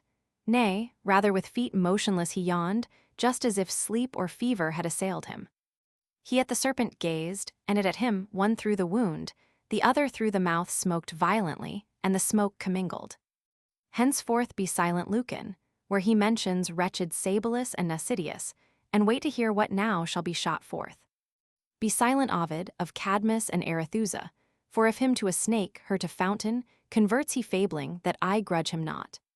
Because 2 natures never front to front has he transmuted, so that both the forms to interchange their matter ready were. Together they responded in such wise, that to a fork the serpent cleft his tail, and eke the wounded drew his feet together. The legs together with the thighs themselves adhered so, that in little time the juncture no sign whatever made that was apparent. He with the cloven tail assumed the figure the other one was losing, and his skin became elastic, and the other's hard. I saw the arms draw inward at the armpits, and both feet of the reptile, that were short, lengthen as much as those contracted were. Thereafter the hind feet, together twisted, became the member that a man conceals, and of his own the wretch had two created. While both of them the exhalation veils with a new color, and engenders hair on one of them and depilates the other. The one uprose and down the other fell, though turning not away their impious lamps, underneath which each one his muzzle changed. He who was standing drew it towards the temples, and from excess of matter, which came thither, issued the ears from out the hollow cheeks. What did not backward run, and was retained of that excess made to the face a nose, and the lips thickened far as was befitting. He who lay prostrate thrusts his muzzle forward, and backward draws the ears into his head, in the same manner as the snail its horns. And so the tongue, which was entire and apt for speech before, is cleft, and the biforked in the other closes up, and the smoke ceases. The soul, which to a reptile had been changed, along the valley hissing takes to flight, and after him the other speaking sputters. Then did he turn upon him his new shoulders, and said to the other, I'll have Buoso run, crawling as I have done, along this road. In this way I beheld the seventh ballast shift and reshift, and here be my excuse the novelty, if aught my pen transgress. And notwithstanding that mine eyes might be somewhat bewildered, and my mind dismayed, they could not flee away so secretly. But that I plainly saw Puccio Ciancato, and he it was whose soul of three companions, which came in the beginning, was not changed. The other was he whom thou, Gavil, weepest.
Inferno, Canto 26. Rejoice, O Florence, since thou art so great, that over sea and land thou beatest thy wings, and throughout hell thy name is spread abroad. Among the thieves, 5 citizens of thine like these I found, whence shame comes unto me, and thou thereby to no great honor risest. But if when morn is near our dreams are true, feel shalt thou in a little time from now what Prato, if none other, craves for thee. And if it now were, it were not too soon. Would that it were, seeing it needs must be, for 'twill aggrieve me more the more I age. We went our way, and up along the stairs the Bournes had made us to descend before, remounted my conductor, and drew me. And following the solitary path among the rocks and ridges of the crag, the foot without the hand sped not at all.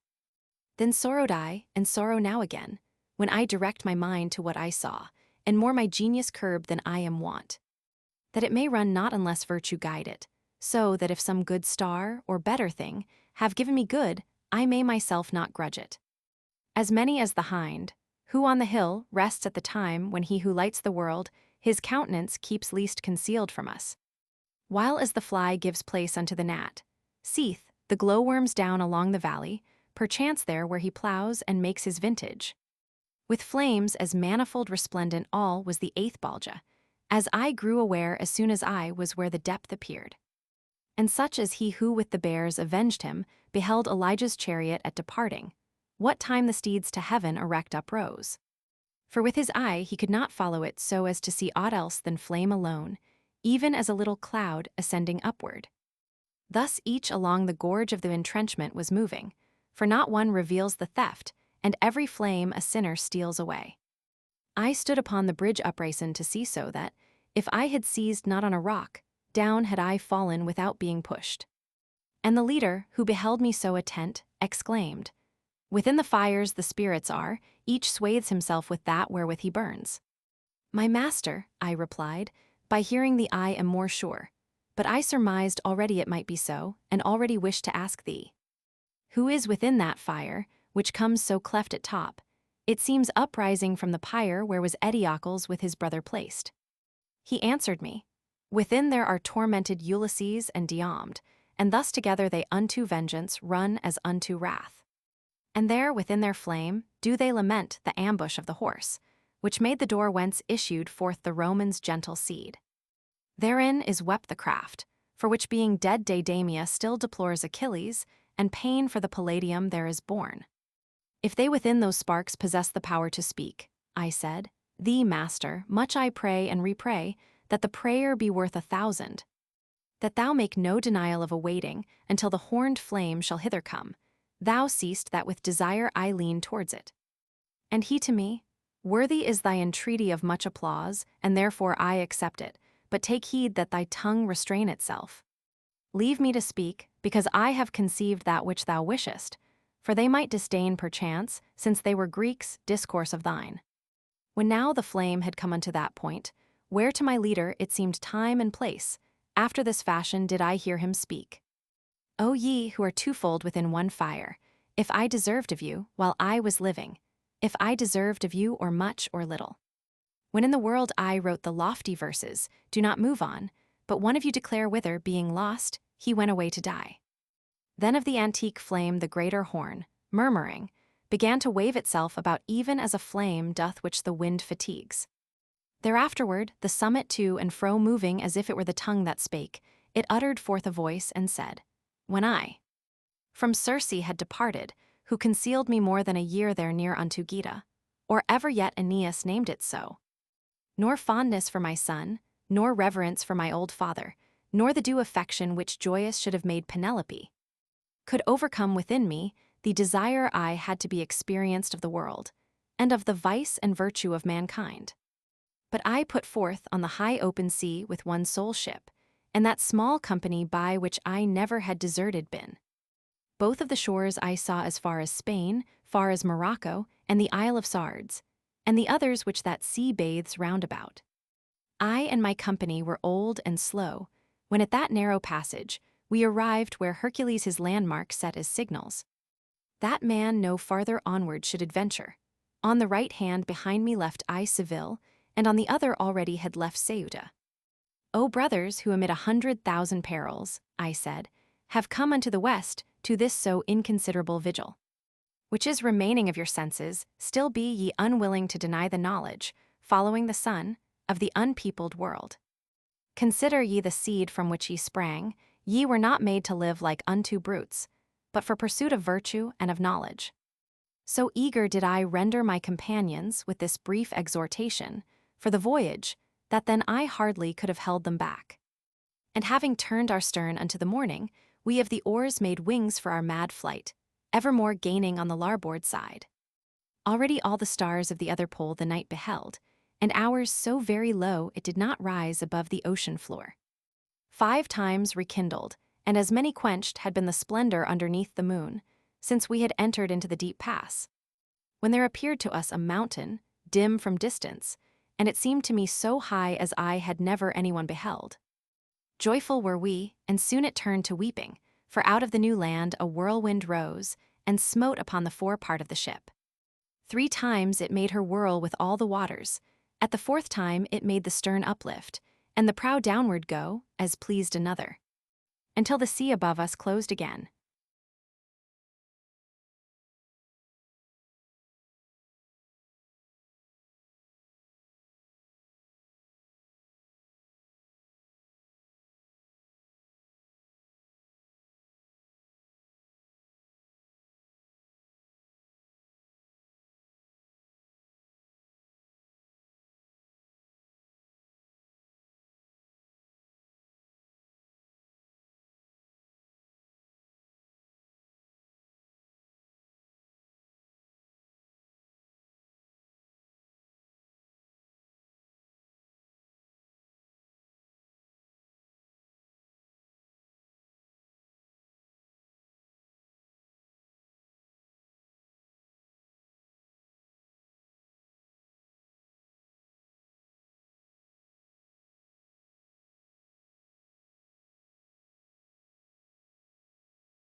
Inferno, Canto 27. Already was the flame erect and quiet, to speak no more, and now departed from us with the permission of the gentle poet. When yet another, which behind it came, caused us to turn our eyes upon its top by a confused sound that issued from it.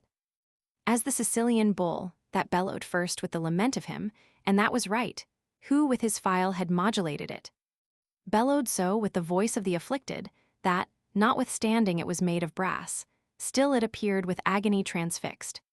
Thus, by not having any way or issue at first from out the fire, to its own language converted were the melancholy words. But afterwards, when they had gathered way up through the point, giving it that vibration the tongue had given them in their passage out, we heard it said, O thou, at whom I aim my voice, and who but now wast speaking Lombard, saying, Now go thy way, no more I urge thee. Because I come perchance a little late, to stay and speak with me let it not irk thee. Thou seest it irks not me, and I am burning. If thou but lately into this blind world haste, fallen down from that sweet Latian land, wherefrom I bring the whole of my transgression. Say, if the Romagnuals have peace or war, for I was from the mountains there, between Urbino and the yoke whence Tiber bursts. I still was downward bent and listening, when my conductor touched me on the side, saying, Speak thou, this one elation is. And I, who had beforehand my reply in readiness, forthwith began to speak. O soul, that down below there art concealed. Romagna thine is not, and never has been without war in the bosom of its tyrants, but open war I none have left there now. Ravenna stands as it long years has stood. The eagle of Polenta there is brooding, so that she covers Servia with her vans. The city which once made the long resistance, and of the French a sanguinary heap, beneath the green paws finds itself again. Verrocchio's ancient mastiff and the new, who made such bad disposal of Montagna, where they are wont make wimbles of their teeth. The cities of Lamon and Salerno governs the lionel of the white lair, who changes sides twixt summertime and winter, and that of which the Savio bathes the flank, even as it lies between the plain and mountain, lives between tyranny and a free state. Now I entreat thee tell us who thou art. Be not more stubborn than the rest have been, so may thy name hold front there in the world. After the fire a little more had roared in its own fashion, the sharp point it moved this way and that, and then gave forth such breath. If I believed that my reply were made to one who to the world would ere return, this flame without more flickering would stand still. But inasmuch as never from this depth did any one return, if I hear true, without the fear of infamy I answer. I was a man of arms, then cordelier, believing thus begirt to make amends, and truly my belief had been fulfilled. But for the high priest, whom may ill betide, who put me back into my former sins, and how and wherefore I will have thee hear. While I was still the form of bone and pulp my mother gave to me, the deeds I did were not those of a lion, but a fox. The machinations and the covert ways I knew them all, and practiced so their craft, that to the ends of earth the sound went forth. When now unto that portion of mine age I saw myself arrived, when each one ought to lower the sails, and coil away the ropes. That which before had pleased me then displeased me, and penitent and confessing I surrendered, ah woe is me, and it would have bestead me. The leader of the modern Pharisees having a war near unto Lateran, and not with Saracens nor with the Jews. For each one of his enemies was Christian, and none of them had been to conquer Acre, nor merchandising in the Sultan's land. Nor the high office, nor the sacred orders in him regarded, nor in me that cord which used to make those girt with it more meager. But even as Constantine sought out Sylvester to cure his leprosy, within Soracte, so this one sought me out as an adept. To cure him of the fever of his pride, counsel he asked of me, and I was silent, because his words appeared inebriate. And then he said, Be not thy heart afraid, henceforth I thee absolve, and thou instruct me how to raise Pelstrina to the ground. Heaven have I power to lock and to unlock, as thou dost know, therefore the keys are two, the which my predecessor held not dear. Then urged me on his weighty arguments there, where my silence was the worst advice, and said I, Father, since thou washest me of that sin into which I now must fall, the promise long with the fulfillment short will make thee triumph in thy lofty seat. Francis came afterward when I was dead for me, but one of the black cherubim said to him, Take him not, do me no wrong. He must come down among my servitors, because he gave the fraudulent advice from which time forth I have been at his hair. For who repents not cannot be absolved, nor can one both repent and will at once, because of the contradiction which consents not. O miserable me, how I did shudder when he seized on me, saying, Peradventure thou didst not think that I was a logician. He bore me unto Minos, who entwined 8 times his tail about his stubborn back, and after he had bitten it in great rage, said of the thievish fire a culprit this, Wherefore, here where thou seest, am I lost, and vested thus in going I bemoan me. When it had thus completed its recital, the flame departed uttering lamentations, writhing and flapping its sharp-pointed horn. Onward we passed, both I and my conductor, up o'er the crag above another arch, which the moat covers, where is paid the fee. By those who, sowing discord, win their burden.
Inferno, Canto 28. Whoever could, e'en with untrammeled words, tell of the blood and of the wounds in full which now I saw, by many times narrating. Each tongue would for a certainty fall short by reason of our speech and memory, that have small room to comprehend so much. If were again assembled all the people which formerly upon the fateful land of Puglia were lamenting for their blood, shed by the Romans and the lingering war that of the rings made such illustrious spoils, as Livy has recorded, who errs not. With those who felt the agony of blows by making counterstand to Robert Guiscard, and all the rest, whose bones are gathered still. At Ceperano, where a renegade was each Apulian, and at Tagliacozzo, where without arms the old Alardo conquered.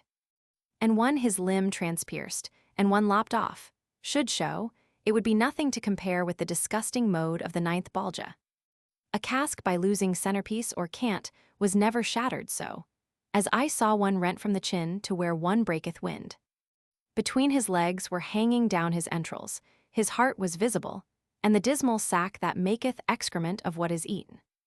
While I was all absorbed in seeing him, he looked at me, and opened with his hands his bosom, saying, See now how I rend me. How mutilated, see, is Mahomet, in front of me doth Ali weeping go, cleft in the face from forelock unto chin. And all the others whom thou here beholdest, disseminators of scandal and of schism while living were, and therefore are cleft thus. A devil is behind here, who doth cleave us thus cruelly, unto the falchion's edge putting again each one of all this ream. When we have gone around the doleful road, by reason that our wounds are closed again ere any one in front of him repass. But who art thou, that musest on the crag, perchance to postpone, going to the pain that is adjudged upon thine accusations? Nor death hath reached him yet, nor guilt doth bring him, my master made reply, to be tormented, but to procure him full experience. Me, who am dead, behoves it to conduct him down here through hell, from circle unto circle, and this is true as that I speak to thee. More than 100 were there when they heard him, who in the moat stood still to look at me, through wonderment oblivious of their torture.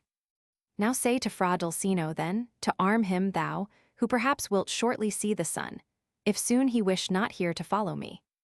So with provisions, that no stress of snow may give the victory to the novaries, which otherwise to gain would not be easy. After 1 foot to go away he lifted, this word did Mahomet say unto me, then to depart upon the ground he stretched it. Another one who had his throat pierced through, and nose cut off close underneath the brows, and had no longer but a single ear. Staying to look in wonder with the others, before the others did his gullet open, which outwardly was red in every part, and said, O thou, whom guilt doth not condemn, and whom I once saw up in Latian land, unless too great similitude deceive me.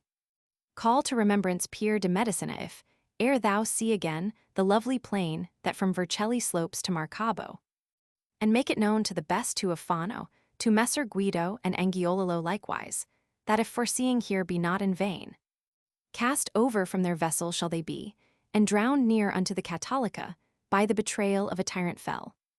Between the isles of Cyprus and Majorca, Neptune ne'er yet beheld so great a crime, neither of pirates nor Argolic people. That traitor who sees only with one eye and holds the land, which someone here with me would fain be fasting from the vision of, will make them come unto a parley with him, then will do so, that to Focara, wind they will not stand in need of vow or prayer. And I to him, show to me and declare, if thou wouldst have me bear up news of thee, who is this person of the bitter vision? Then did he lay his hand upon the jaw of one of his companions, and his mouth oped, crying, This is he, and he speaks not. This one, being banished, every doubt submerged in Caesar, by affirming the forearmed always with detriment allowed delay. Oh, how bewildered unto me appeared, with tongue asunder in his windpipe slit, Curio, who in speaking was so bold. And one, who both his hands dissevered had, the stumps uplifting through the murky air, so that the blood made horrible his face, cried out, Thou shalt remember Mosca also, who said, Alas, a thing done has an end, which was an ill seed for the Tuscan people. And death unto thy race. Thereto I added, whence he, accumulating woe on woe, departed like a person sad and crazed. But I remained to look upon the crowd, and saw a thing which I should be afraid, without some further proof, even to recount. If it were not that conscience reassures me, that good companion which emboldens man beneath the hauberk of its feeling pure.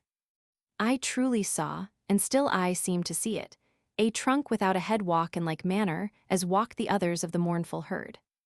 And by the hair it held the head dissevered, hung from the hand in fashion of a lantern, and that upon us gazed and said, O me! It of itself made to itself a lamp, and they were 2 in 1 and 1 in 2, how that can be, he knows who so ordains it. When it was come close to the bridge's foot, it lifted high its arm with all the head, to bring more closely unto us its words, which were, Behold now the sore penalty, thou, who dost breathing go the dead beholding, behold if any be as great as this. And so that thou may carry news of me, know that Bertram de Born am I, the same who gave to the young king the evil comfort. I made the father and the son rebellious, Achitophel not more with Absalom, and David did with his accursed goadings. Because I parted persons so united, parted do I now bear my brain, alas, from its beginning which is in this trunk. Thus is observed in me the counterpoise,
Inferno, Canto 29.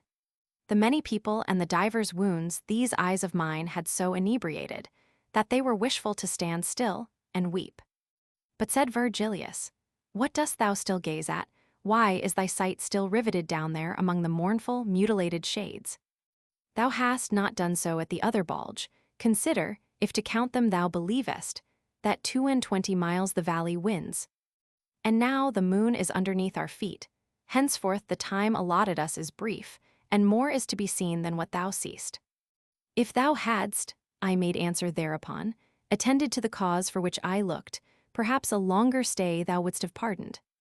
Meanwhile my guide departed, and behind him I went, already making my reply and superadding, "In that cavern where I held mine eyes with such attention fixed, I think a spirit of my blood laments the sin which down below there cost so much." Then said the master, "Be no longer broken thy thought from this time forward upon him, attend elsewhere, and there let him remain. For him I saw below the little bridge, pointing at thee, and threatening with his finger fiercely, and heard him called Jerry del Bello. So wholly at that time wast thou impeded by him who formerly held Altaforte, thou didst not look that way, so he departed.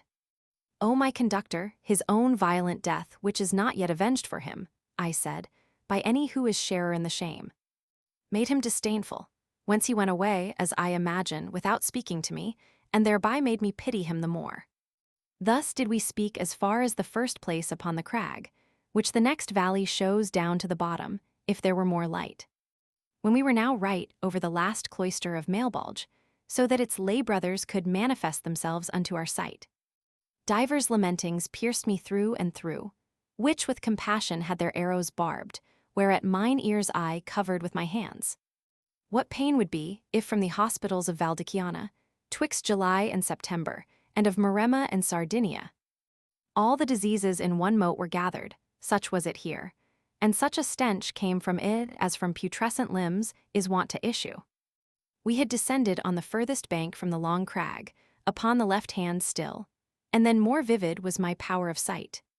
Down towards the bottom, where the ministress of the High Lord, justice infallible, punishes forgers, which she here records. I do not think a sadder sight to see was in Aegina the whole people sick. When was the air so full of pestilence? The animals, down to the little worm, all fell, and afterwards the ancient people, according as the poets have affirmed, were from the seed of ants restored again.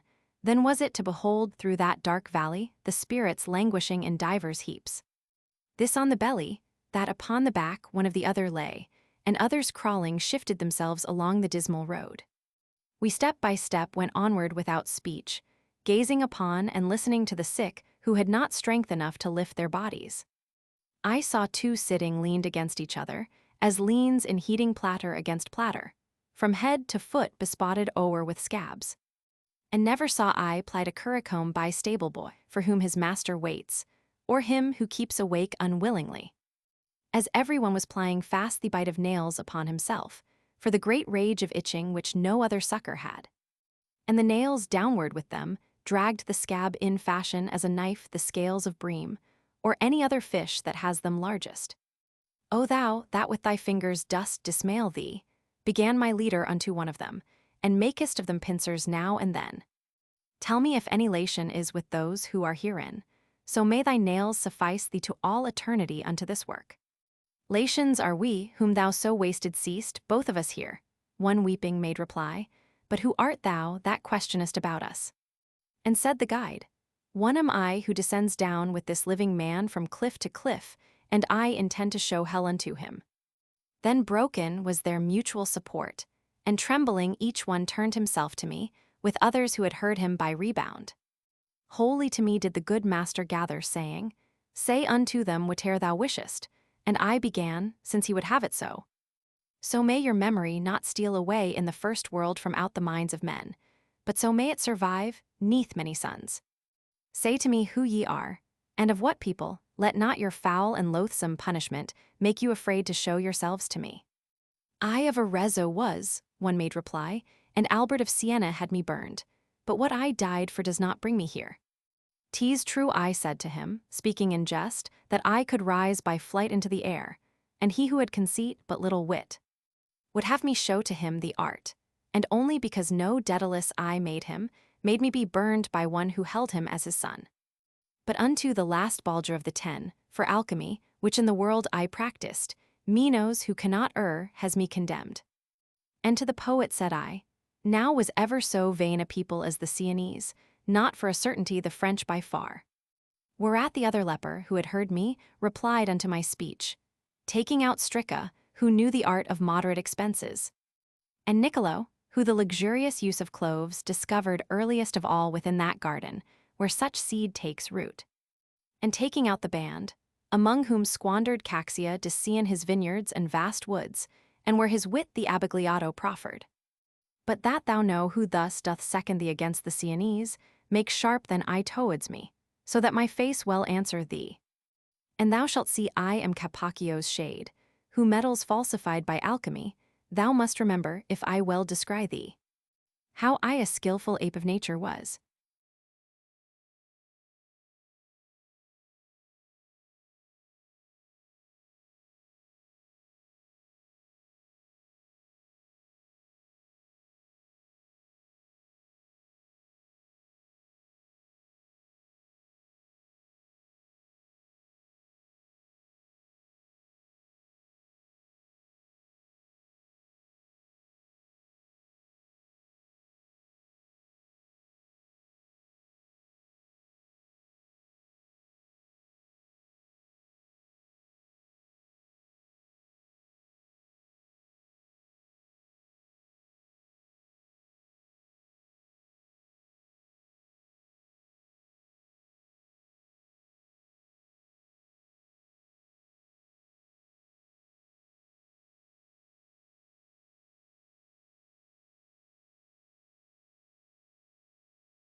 Inferno, Canto 30.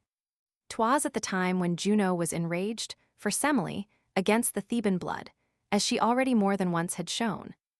So reft of reason Athamas became, that, seeing his own wife with children twain walking encumbered upon either hand, he cried, spread out the nets, that I may take the lioness and her whelps upon the passage, and then extended his unpitying claws. Seizing the first, who had the name Learchus, and whirled him round, and dashed him on a rock, and she, with the other burthen, drowned herself. And at the time when fortune downward hurled the Trojans' arrogance, that all things dared, so that the king was with his kingdom crushed. Hecuba sad, disconsolate, and captive when lifeless she beheld Polyxena, and of her Polydorus on the shore. Of ocean was the dolorous one aware, out of her senses like a dog she barked, so much the anguish had her mind distorted. But not of Thebes the Furies, nor the Trojan were ever seen in any one so cruel in goading beasts, and much more human members. As I beheld two shadows pale and naked, who, biting, in the manner ran along that a boar does, when from the sty turned loose. One to Capocchio came, and by the nape seized with its teeth his neck, so that in dragging it made his belly grate the solid bottom. And the Aretine, who trembling had remained, said to me, that mad sprite is Gianni Scicchi, and raving goes thus harrying other people. Oh, said I to him, so may not the other set teeth on thee, let it not weary thee to tell us who it is, ere it dart hence. And he to me, that is the ancient ghost of the nefarious Mirha, who became beyond all rightful love her father's lover. She came to sin with him after this manner, by counterfeiting of another's form, as he who goeth yonder undertook, that he might gain the lady of the herd, to counterfeit in himself buoso donati, making a will and giving it due form. And after the two maniacs had passed on whom I held mine eye, I turned it back to look upon the other evil-born.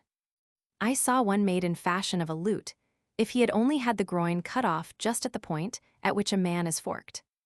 The heavy dropsy, that so disproportions the limbs with humours, which it ill concocts, that the face corresponds not to the belly, compelled him so to hold his lips apart as does the hectic, who because of thirst one towards the chin, the other upward turns. O ye who without any torment are, and why I know not in the world of woe, he said to us, behold and be attentive. Unto the misery of Master Adam, I had while living much of what I wished, and now, alas, a drop of water crave.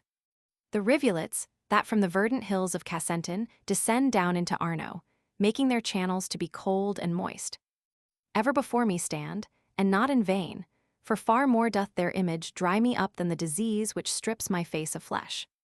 The rigid justice that chastises me draweth occasion from the place in which I sinned, to put the more my sighs in flight. There is Romna, where I counterfeited the currency imprinted with the Baptist, for which I left my body burned above. But if I here could see the tristful soul of Guido, or Alessandro, or their brother, for Branda's fount I would not give the sight. One is within already, if the raving shades that are going round about speak truth, but what avails it me, whose limbs are tied? If I were only still so light, that in 100 years I could advance 1 inch I had already started on the way, seeking him out among this squalid folk, although the circuit be 11 miles, and be not less than half a mile across. For them am I in such a family.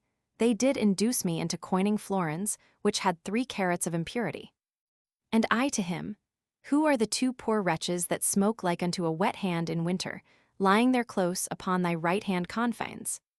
I found them here, replied he, when I reigned into this chasm, and since they have not turned, nor do I think they will forevermore. One the false woman is who accused Joseph, the other the false Sinon, Greek of Troy. From acute fever they send forth such reek. And one of them, who felt himself annoyed at being, peradventure, named so darkly, smote with the fist upon his hardened paunch. It gave a sound, as if it were a drum, and Master Adam smote him in the face with arm that did not seem to be less hard, saying to him, although be taken from me all motion, for my limbs that heavy are, I have an arm unfettered for such need. Whereat he answer made, when thou didst go into the fire, thou hadst it not so ready, but hadst it so and more when thou wast coining. The dropsicle, thou sayest true in that, but thou wast not so true a witness there, where thou wast questioned of the truth at Troy. If I spake false, thou falsifidst the coin, said Sinon, and for one fault I am here, and thou for more than any other demon. Remember, perjurer, about the horse. He made reply who had the swollen belly, and rueful be it thee the whole world knows it. Rueful to thee the thirst be wherewith cracks thy tongue, the Greek said, and the putrid water that hedges so thy paunch before thine eyes. Then the false coiner, so is gaping wide thy mouth for speaking evil, as tease want, because if I have thirst, and humour stuff me. Thou hast the burning and the head that aches, and to lick up the mirror of Narcissus, thou wouldst not want words many to invite thee. In listening to them was I wholly fixed, when said the master to me, now just look, for little wants it that I quarrel with thee. When him I heard in anger speak to me, I turned me round towards him with such shame that still it eddies through my memory. And as he is who dreams of his own harm, who dreaming wishes it may be a dream, so that he craves what is, as if it were not. Such I became, not having power to speak, for to excuse myself I wished and still excused myself, and did not think I did it. Less shame doth wash away a greater fault, the master said, than this of thine has been, therefore thyself disburden of all sadness. And make account that I am I beside thee, if e'er it come to pass that fortune bring thee where there are people in a like dispute. For a base wish it is to wish to hear it.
Inferno, Canto 31.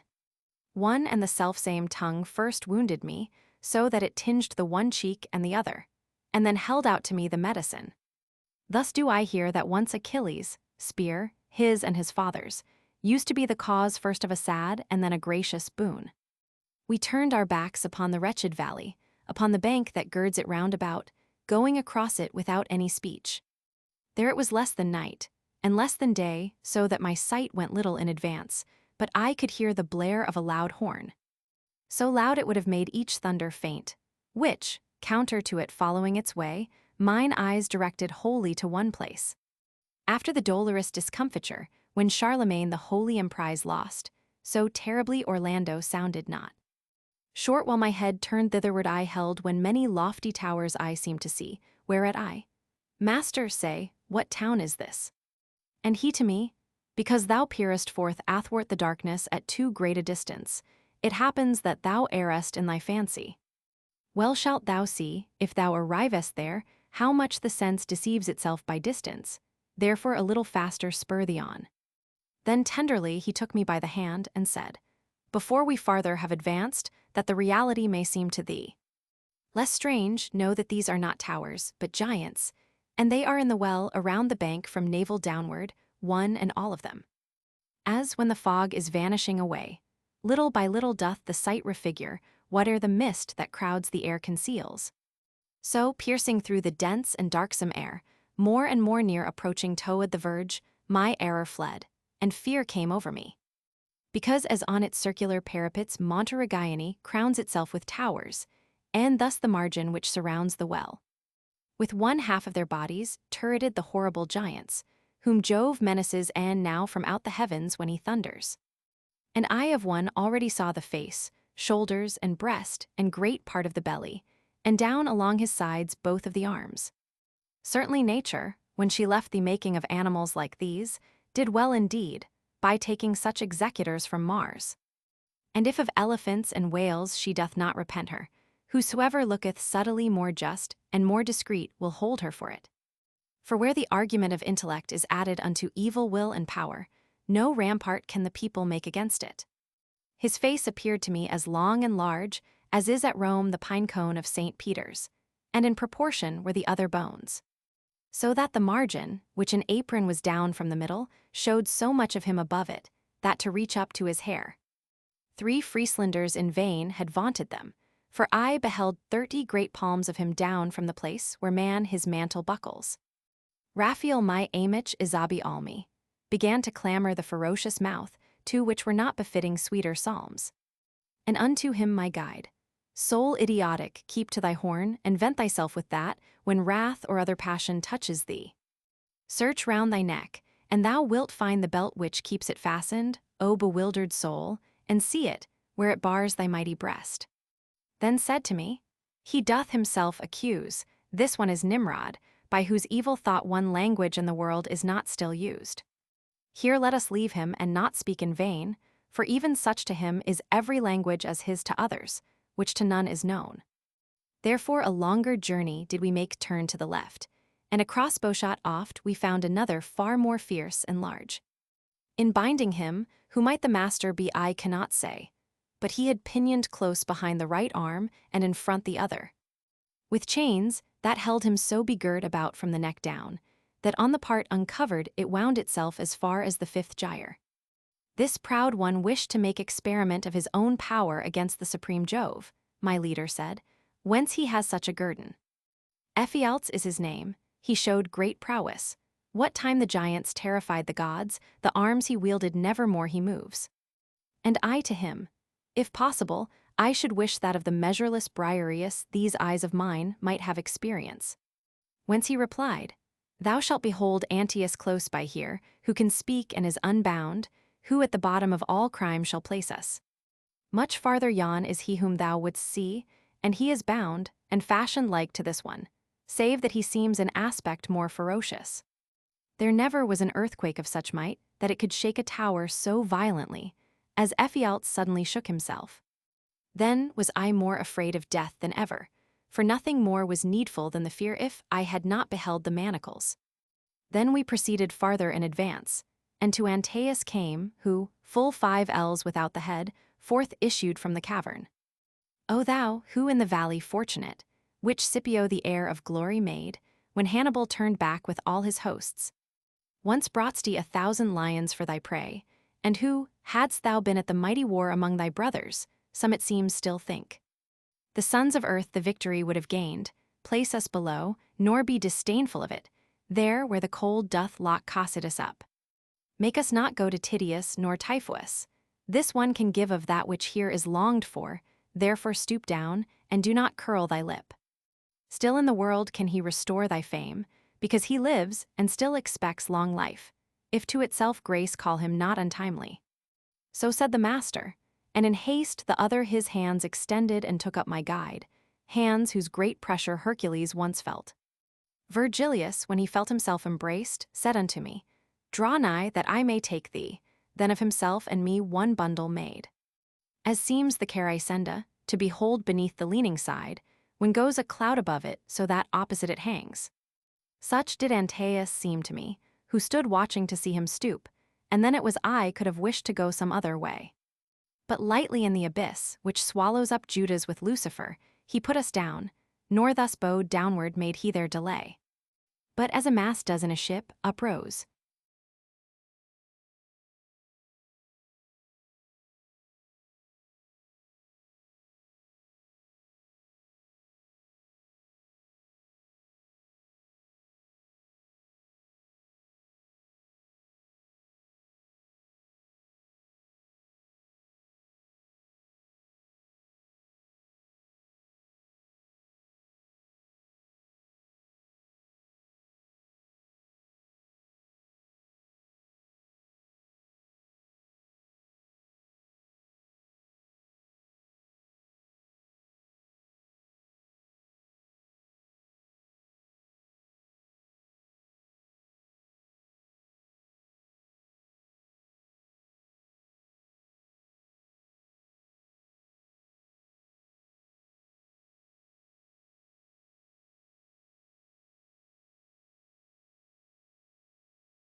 Inferno, Canto 32.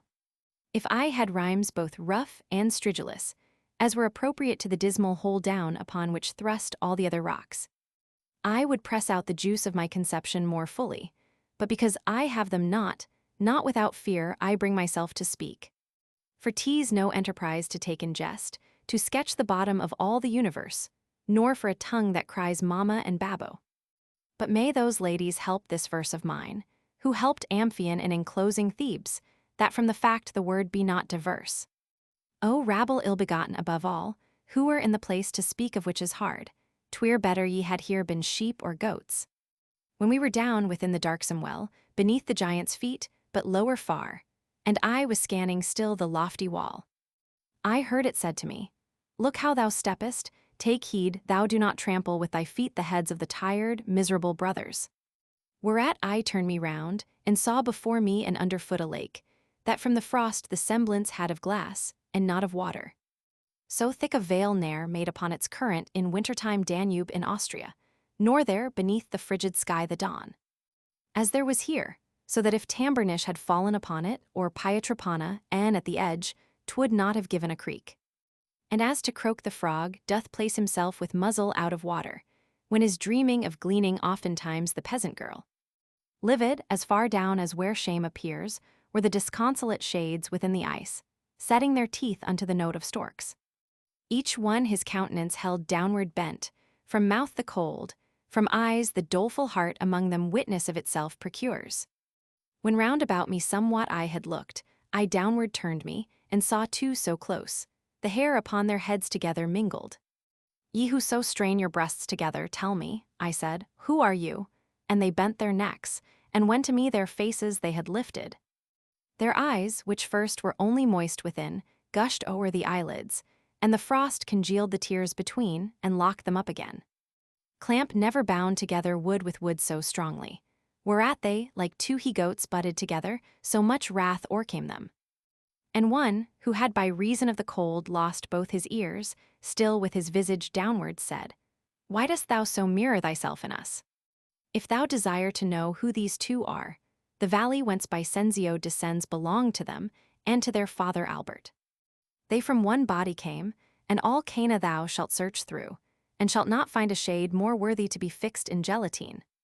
Not he in whom were broken breast and shadow at one, and the same blow by Arthur's hand. Phocaxia not he whom he encumbers. So with his head I see no farther forward, and bore the name of Sassal Mascheroni. Well knowest thou who he was, if thou art Tuscan. And that thou put me not to further speech. Know that I Camician de Pazzi was, and wait Carlino to exonerate me. Then I beheld 1,000 faces, made purple with cold, whence o'er me comes a shudder, and evermore will come at frozen ponds. And while we were advancing towards the middle, where everything of weight unites together, and I was shivering in the eternal shade.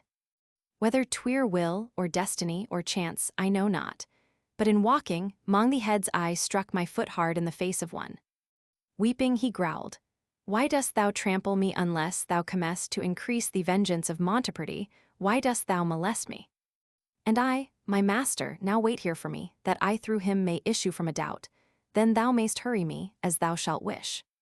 The leader stopped, and to that one I said who was blaspheming vehemently still, Who art thou, that thus reprehendest others?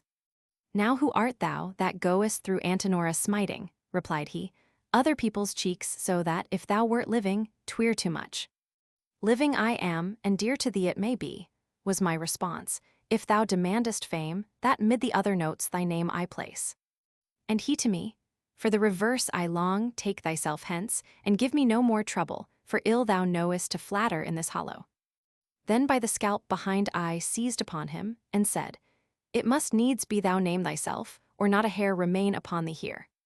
Whence he to me, Though thou strip off my hair, I will not tell thee who I am nor show thee, if on my head 1,000 times thou fall.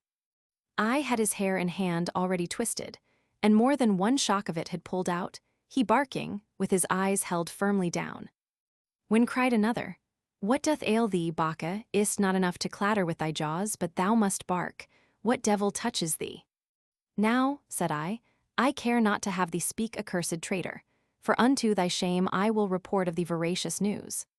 Begone, replied he, and tell what thou wilt, but be not silent, if thou issue hence of him who had just now his tongue so prompt. He weepeth here the silver of the French. I saw, thus canst thou phrase it, him of Dura there where the sinners stand out in the cold. If thou shouldst questioned be who else was there, thou hast beside thee him of Beccaria, of whom the gorget Florence slit asunder. Gianni del Soldenier, I think, may be yonder with Gainelin, and Tebeldello who oped Finza when the people slept. Already we had gone away from him, when I beheld two frozen in one hole, so that one head a hood was to the other. And even as bread through hunger is devoured, the uppermost on the other set his teeth, there, where the brain is to the nape united. Not in another fashion Titius gnawed the temples of Menalippus in disdain, then that one did the skull and the other things. O thou, who showest by such bestial sign thy hatred against him whom thou art eating, tell me the wherefore, said I, with this compact. That if thou rightfully of him complain in knowing who ye are, and his transgression, I in the world above repay thee for it. If that wherewith I speak be not dried up,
Inferno, Canto 33. His mouth uplifted from his grim repast, that sinner, wiping it upon the hair of the same head that he behind had wasted. Then he began, Thou wilt that I renew the desperate grief, which wrings my heart already to think of only, ere I speak of it. But if my words be seed that may bear fruit of infamy to the traitor whom I gnaw, speaking and weeping, shalt thou see together. I know not who thou art, nor by what mode thou hast come down here, but a Florentine thou seemest to me truly when I hear thee.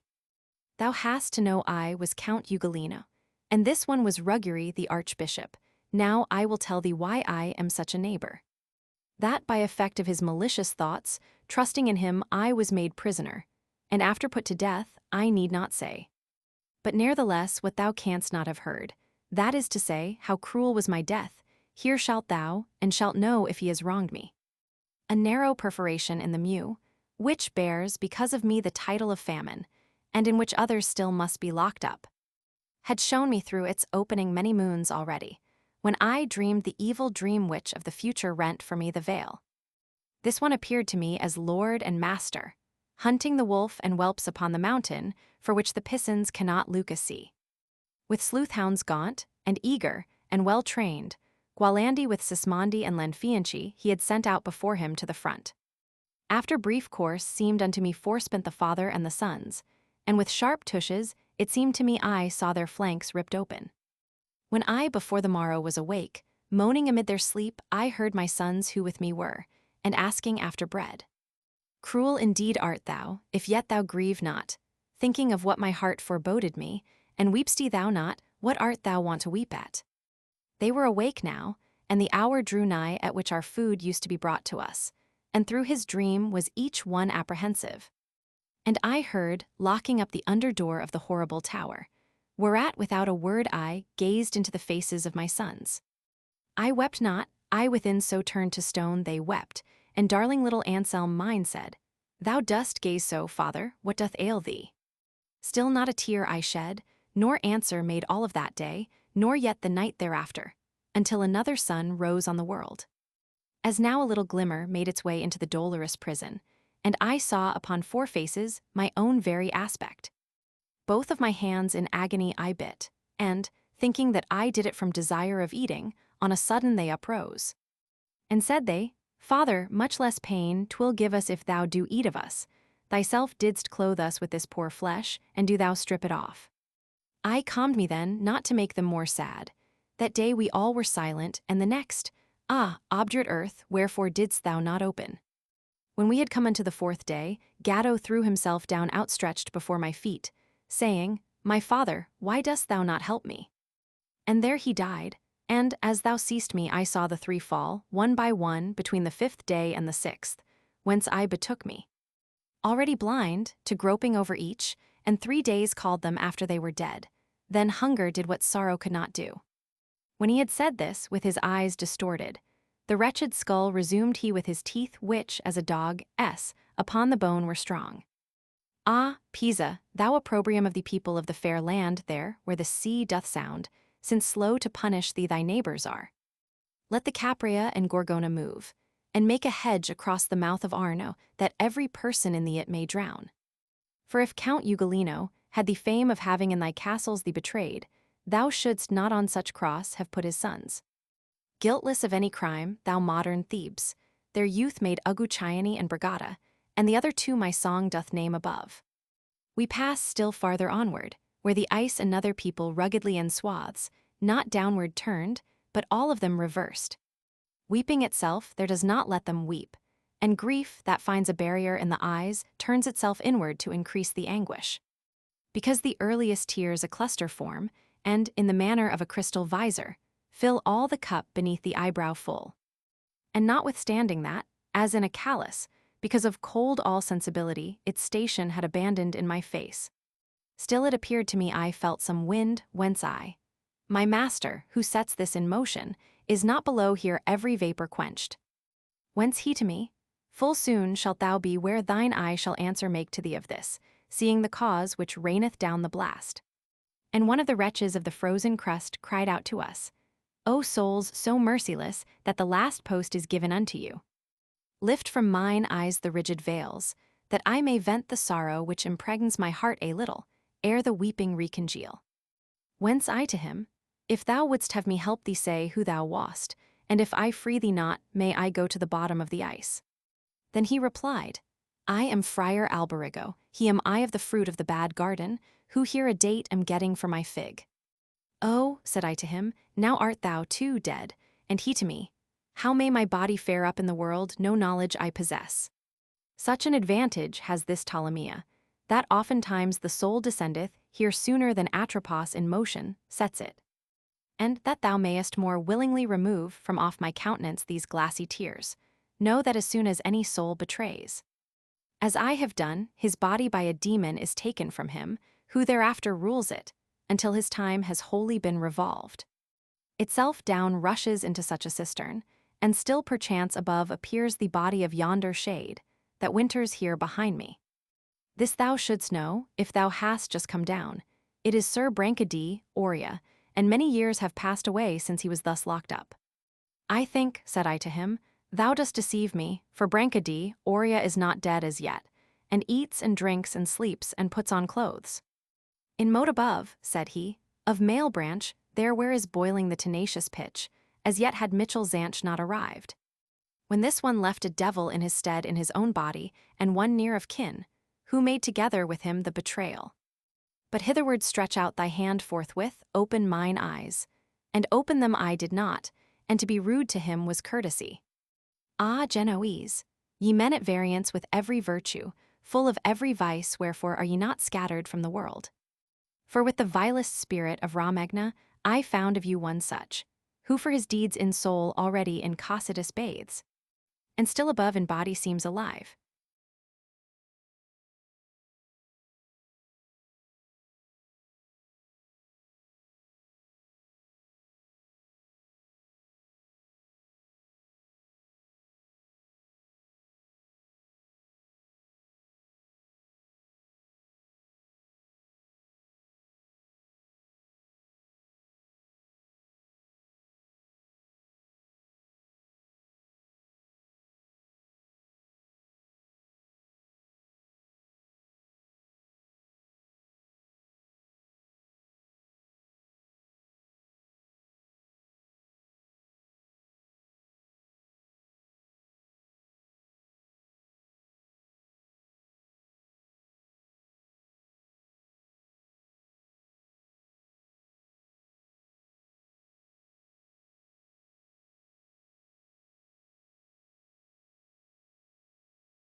Inferno, Canto 34. Vexilla regis produnt inferni towards us, therefore look in front of thee, my master said, if thou discernest him. As when there breathes a heavy fog, or when our hemisphere is darkening into night, appears far off a mill the wind is turning. Methought that such a building then I saw, and, for the wind, I drew myself behind my guide, because there was no other shelter. Now was I, and with fear in verse I put it, there where the shades were wholly covered up, and glimmered through like unto straws in glass.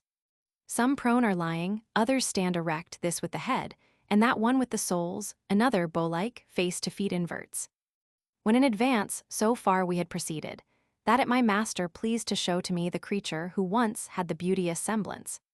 He from before me moved and made me stop, saying, Behold this, and behold the place where thou with fortitude must arm thyself. How frozen I became and powerless then, ask it not, reader, for I write it not, because all language would be insufficient. I did not die, and I alive remain not. Think for thyself now, hast thou aught of wit, what I became, being of both deprived. The emperor of the kingdom dolorous from his mid-breast forth, issued from the ice, and better with a giant I compare. Then do the giants with those arms of his, consider now how great must be that whole, which unto such a part conforms itself. Were he as fair once, as he now is foul, and lifted up his brow against his maker, Well may proceed from him all tribulation. Oh, what a marvel it appeared to me, when I beheld 3 faces on his head, the one in front, and that vermilion was. 2 were the others, that were joined with this above the middle part of either shoulder, and they were joined together at the crest. And the right hand one seemed, twixt white and yellow, the left was such to look upon as those who come from where the Nile falls valley-ward. Underneath each came forth 2 mighty wings, such as befitting were so great a bird. Sails of the sea I never saw so large. No feathers had they, but as of a bat their fashion was, and he was waving them, so that 3 winds proceeded forth therefrom. Thereby Cocytus wholly was congealed. With 6 eyes did he weep, and down 3 chins trickled the teardrops and the bloody drivel. At every mouth he with his teeth was crunching a sinner, in the manner of a brake, so that he 3 of them tormented thus. To him in front the biting was as naught unto the clawing, for sometimes the spine utterly stripped of all the skin remained. That soul up there which has the greatest pain, the master said, is Judas Iscariot, with head inside he plies his legs without. Of the 2 others, who head downward are, the one who hangs from the black jowl is Brutus, see how he writhes himself and speaks no word. And the other, who so stalwart seems, is Cassius, but night is rescending, and 'tis time that we depart, for we have seen the whole. As seemed him good, I clasped him round the neck, and he the vantage seized of time and place, and when the wings were opened wide apart, he laid fast hold upon the shaggy sides, from fell to fell descended downward, then between the thick hair and the frozen crust. When we were come to where the thigh revolves exactly on the thickness of the haunch, the guide, with labor and with hard-drawn breath, turned round his head where he had had his legs, and grappled to the hair, as one who mounts, so that to hell I thought we were returning. Keep fast thy hold, for by such stairs as these, the master said, panting as one fatigued, must we perforce depart from so much evil. Then through the opening of a rock he issued, and down upon the margin seated me, then towards me he outstretched his wary step. I lifted up mine eyes, and thought to see Lucifer in the same way I had left him, and I beheld him upward hold his legs. And if I then became disquieted, let stolid people think who do not see what the point is beyond which I had passed. Rise up, the master said, upon thy feet, the way is long and difficult the road, and now the sun to Middletierce returns. It was not any palace corridor there where we were, but dungeon natural, with floor uneven and unease of light. Ere from the abyss I tear myself away, my master, said I when I had arisen, to draw me from an error speak a little. Where is the ice? And how is this one fixed thus upside down? And how in such short time from eve to morn has the sun made his transit? And he to me, thou still imaginest thou art beyond the center, where I grasped the hair of the fell worm, who minds the world. That side thou wast, so long as I descended. When round I turned me, thou didst pass the point to which things heavy draw from every side.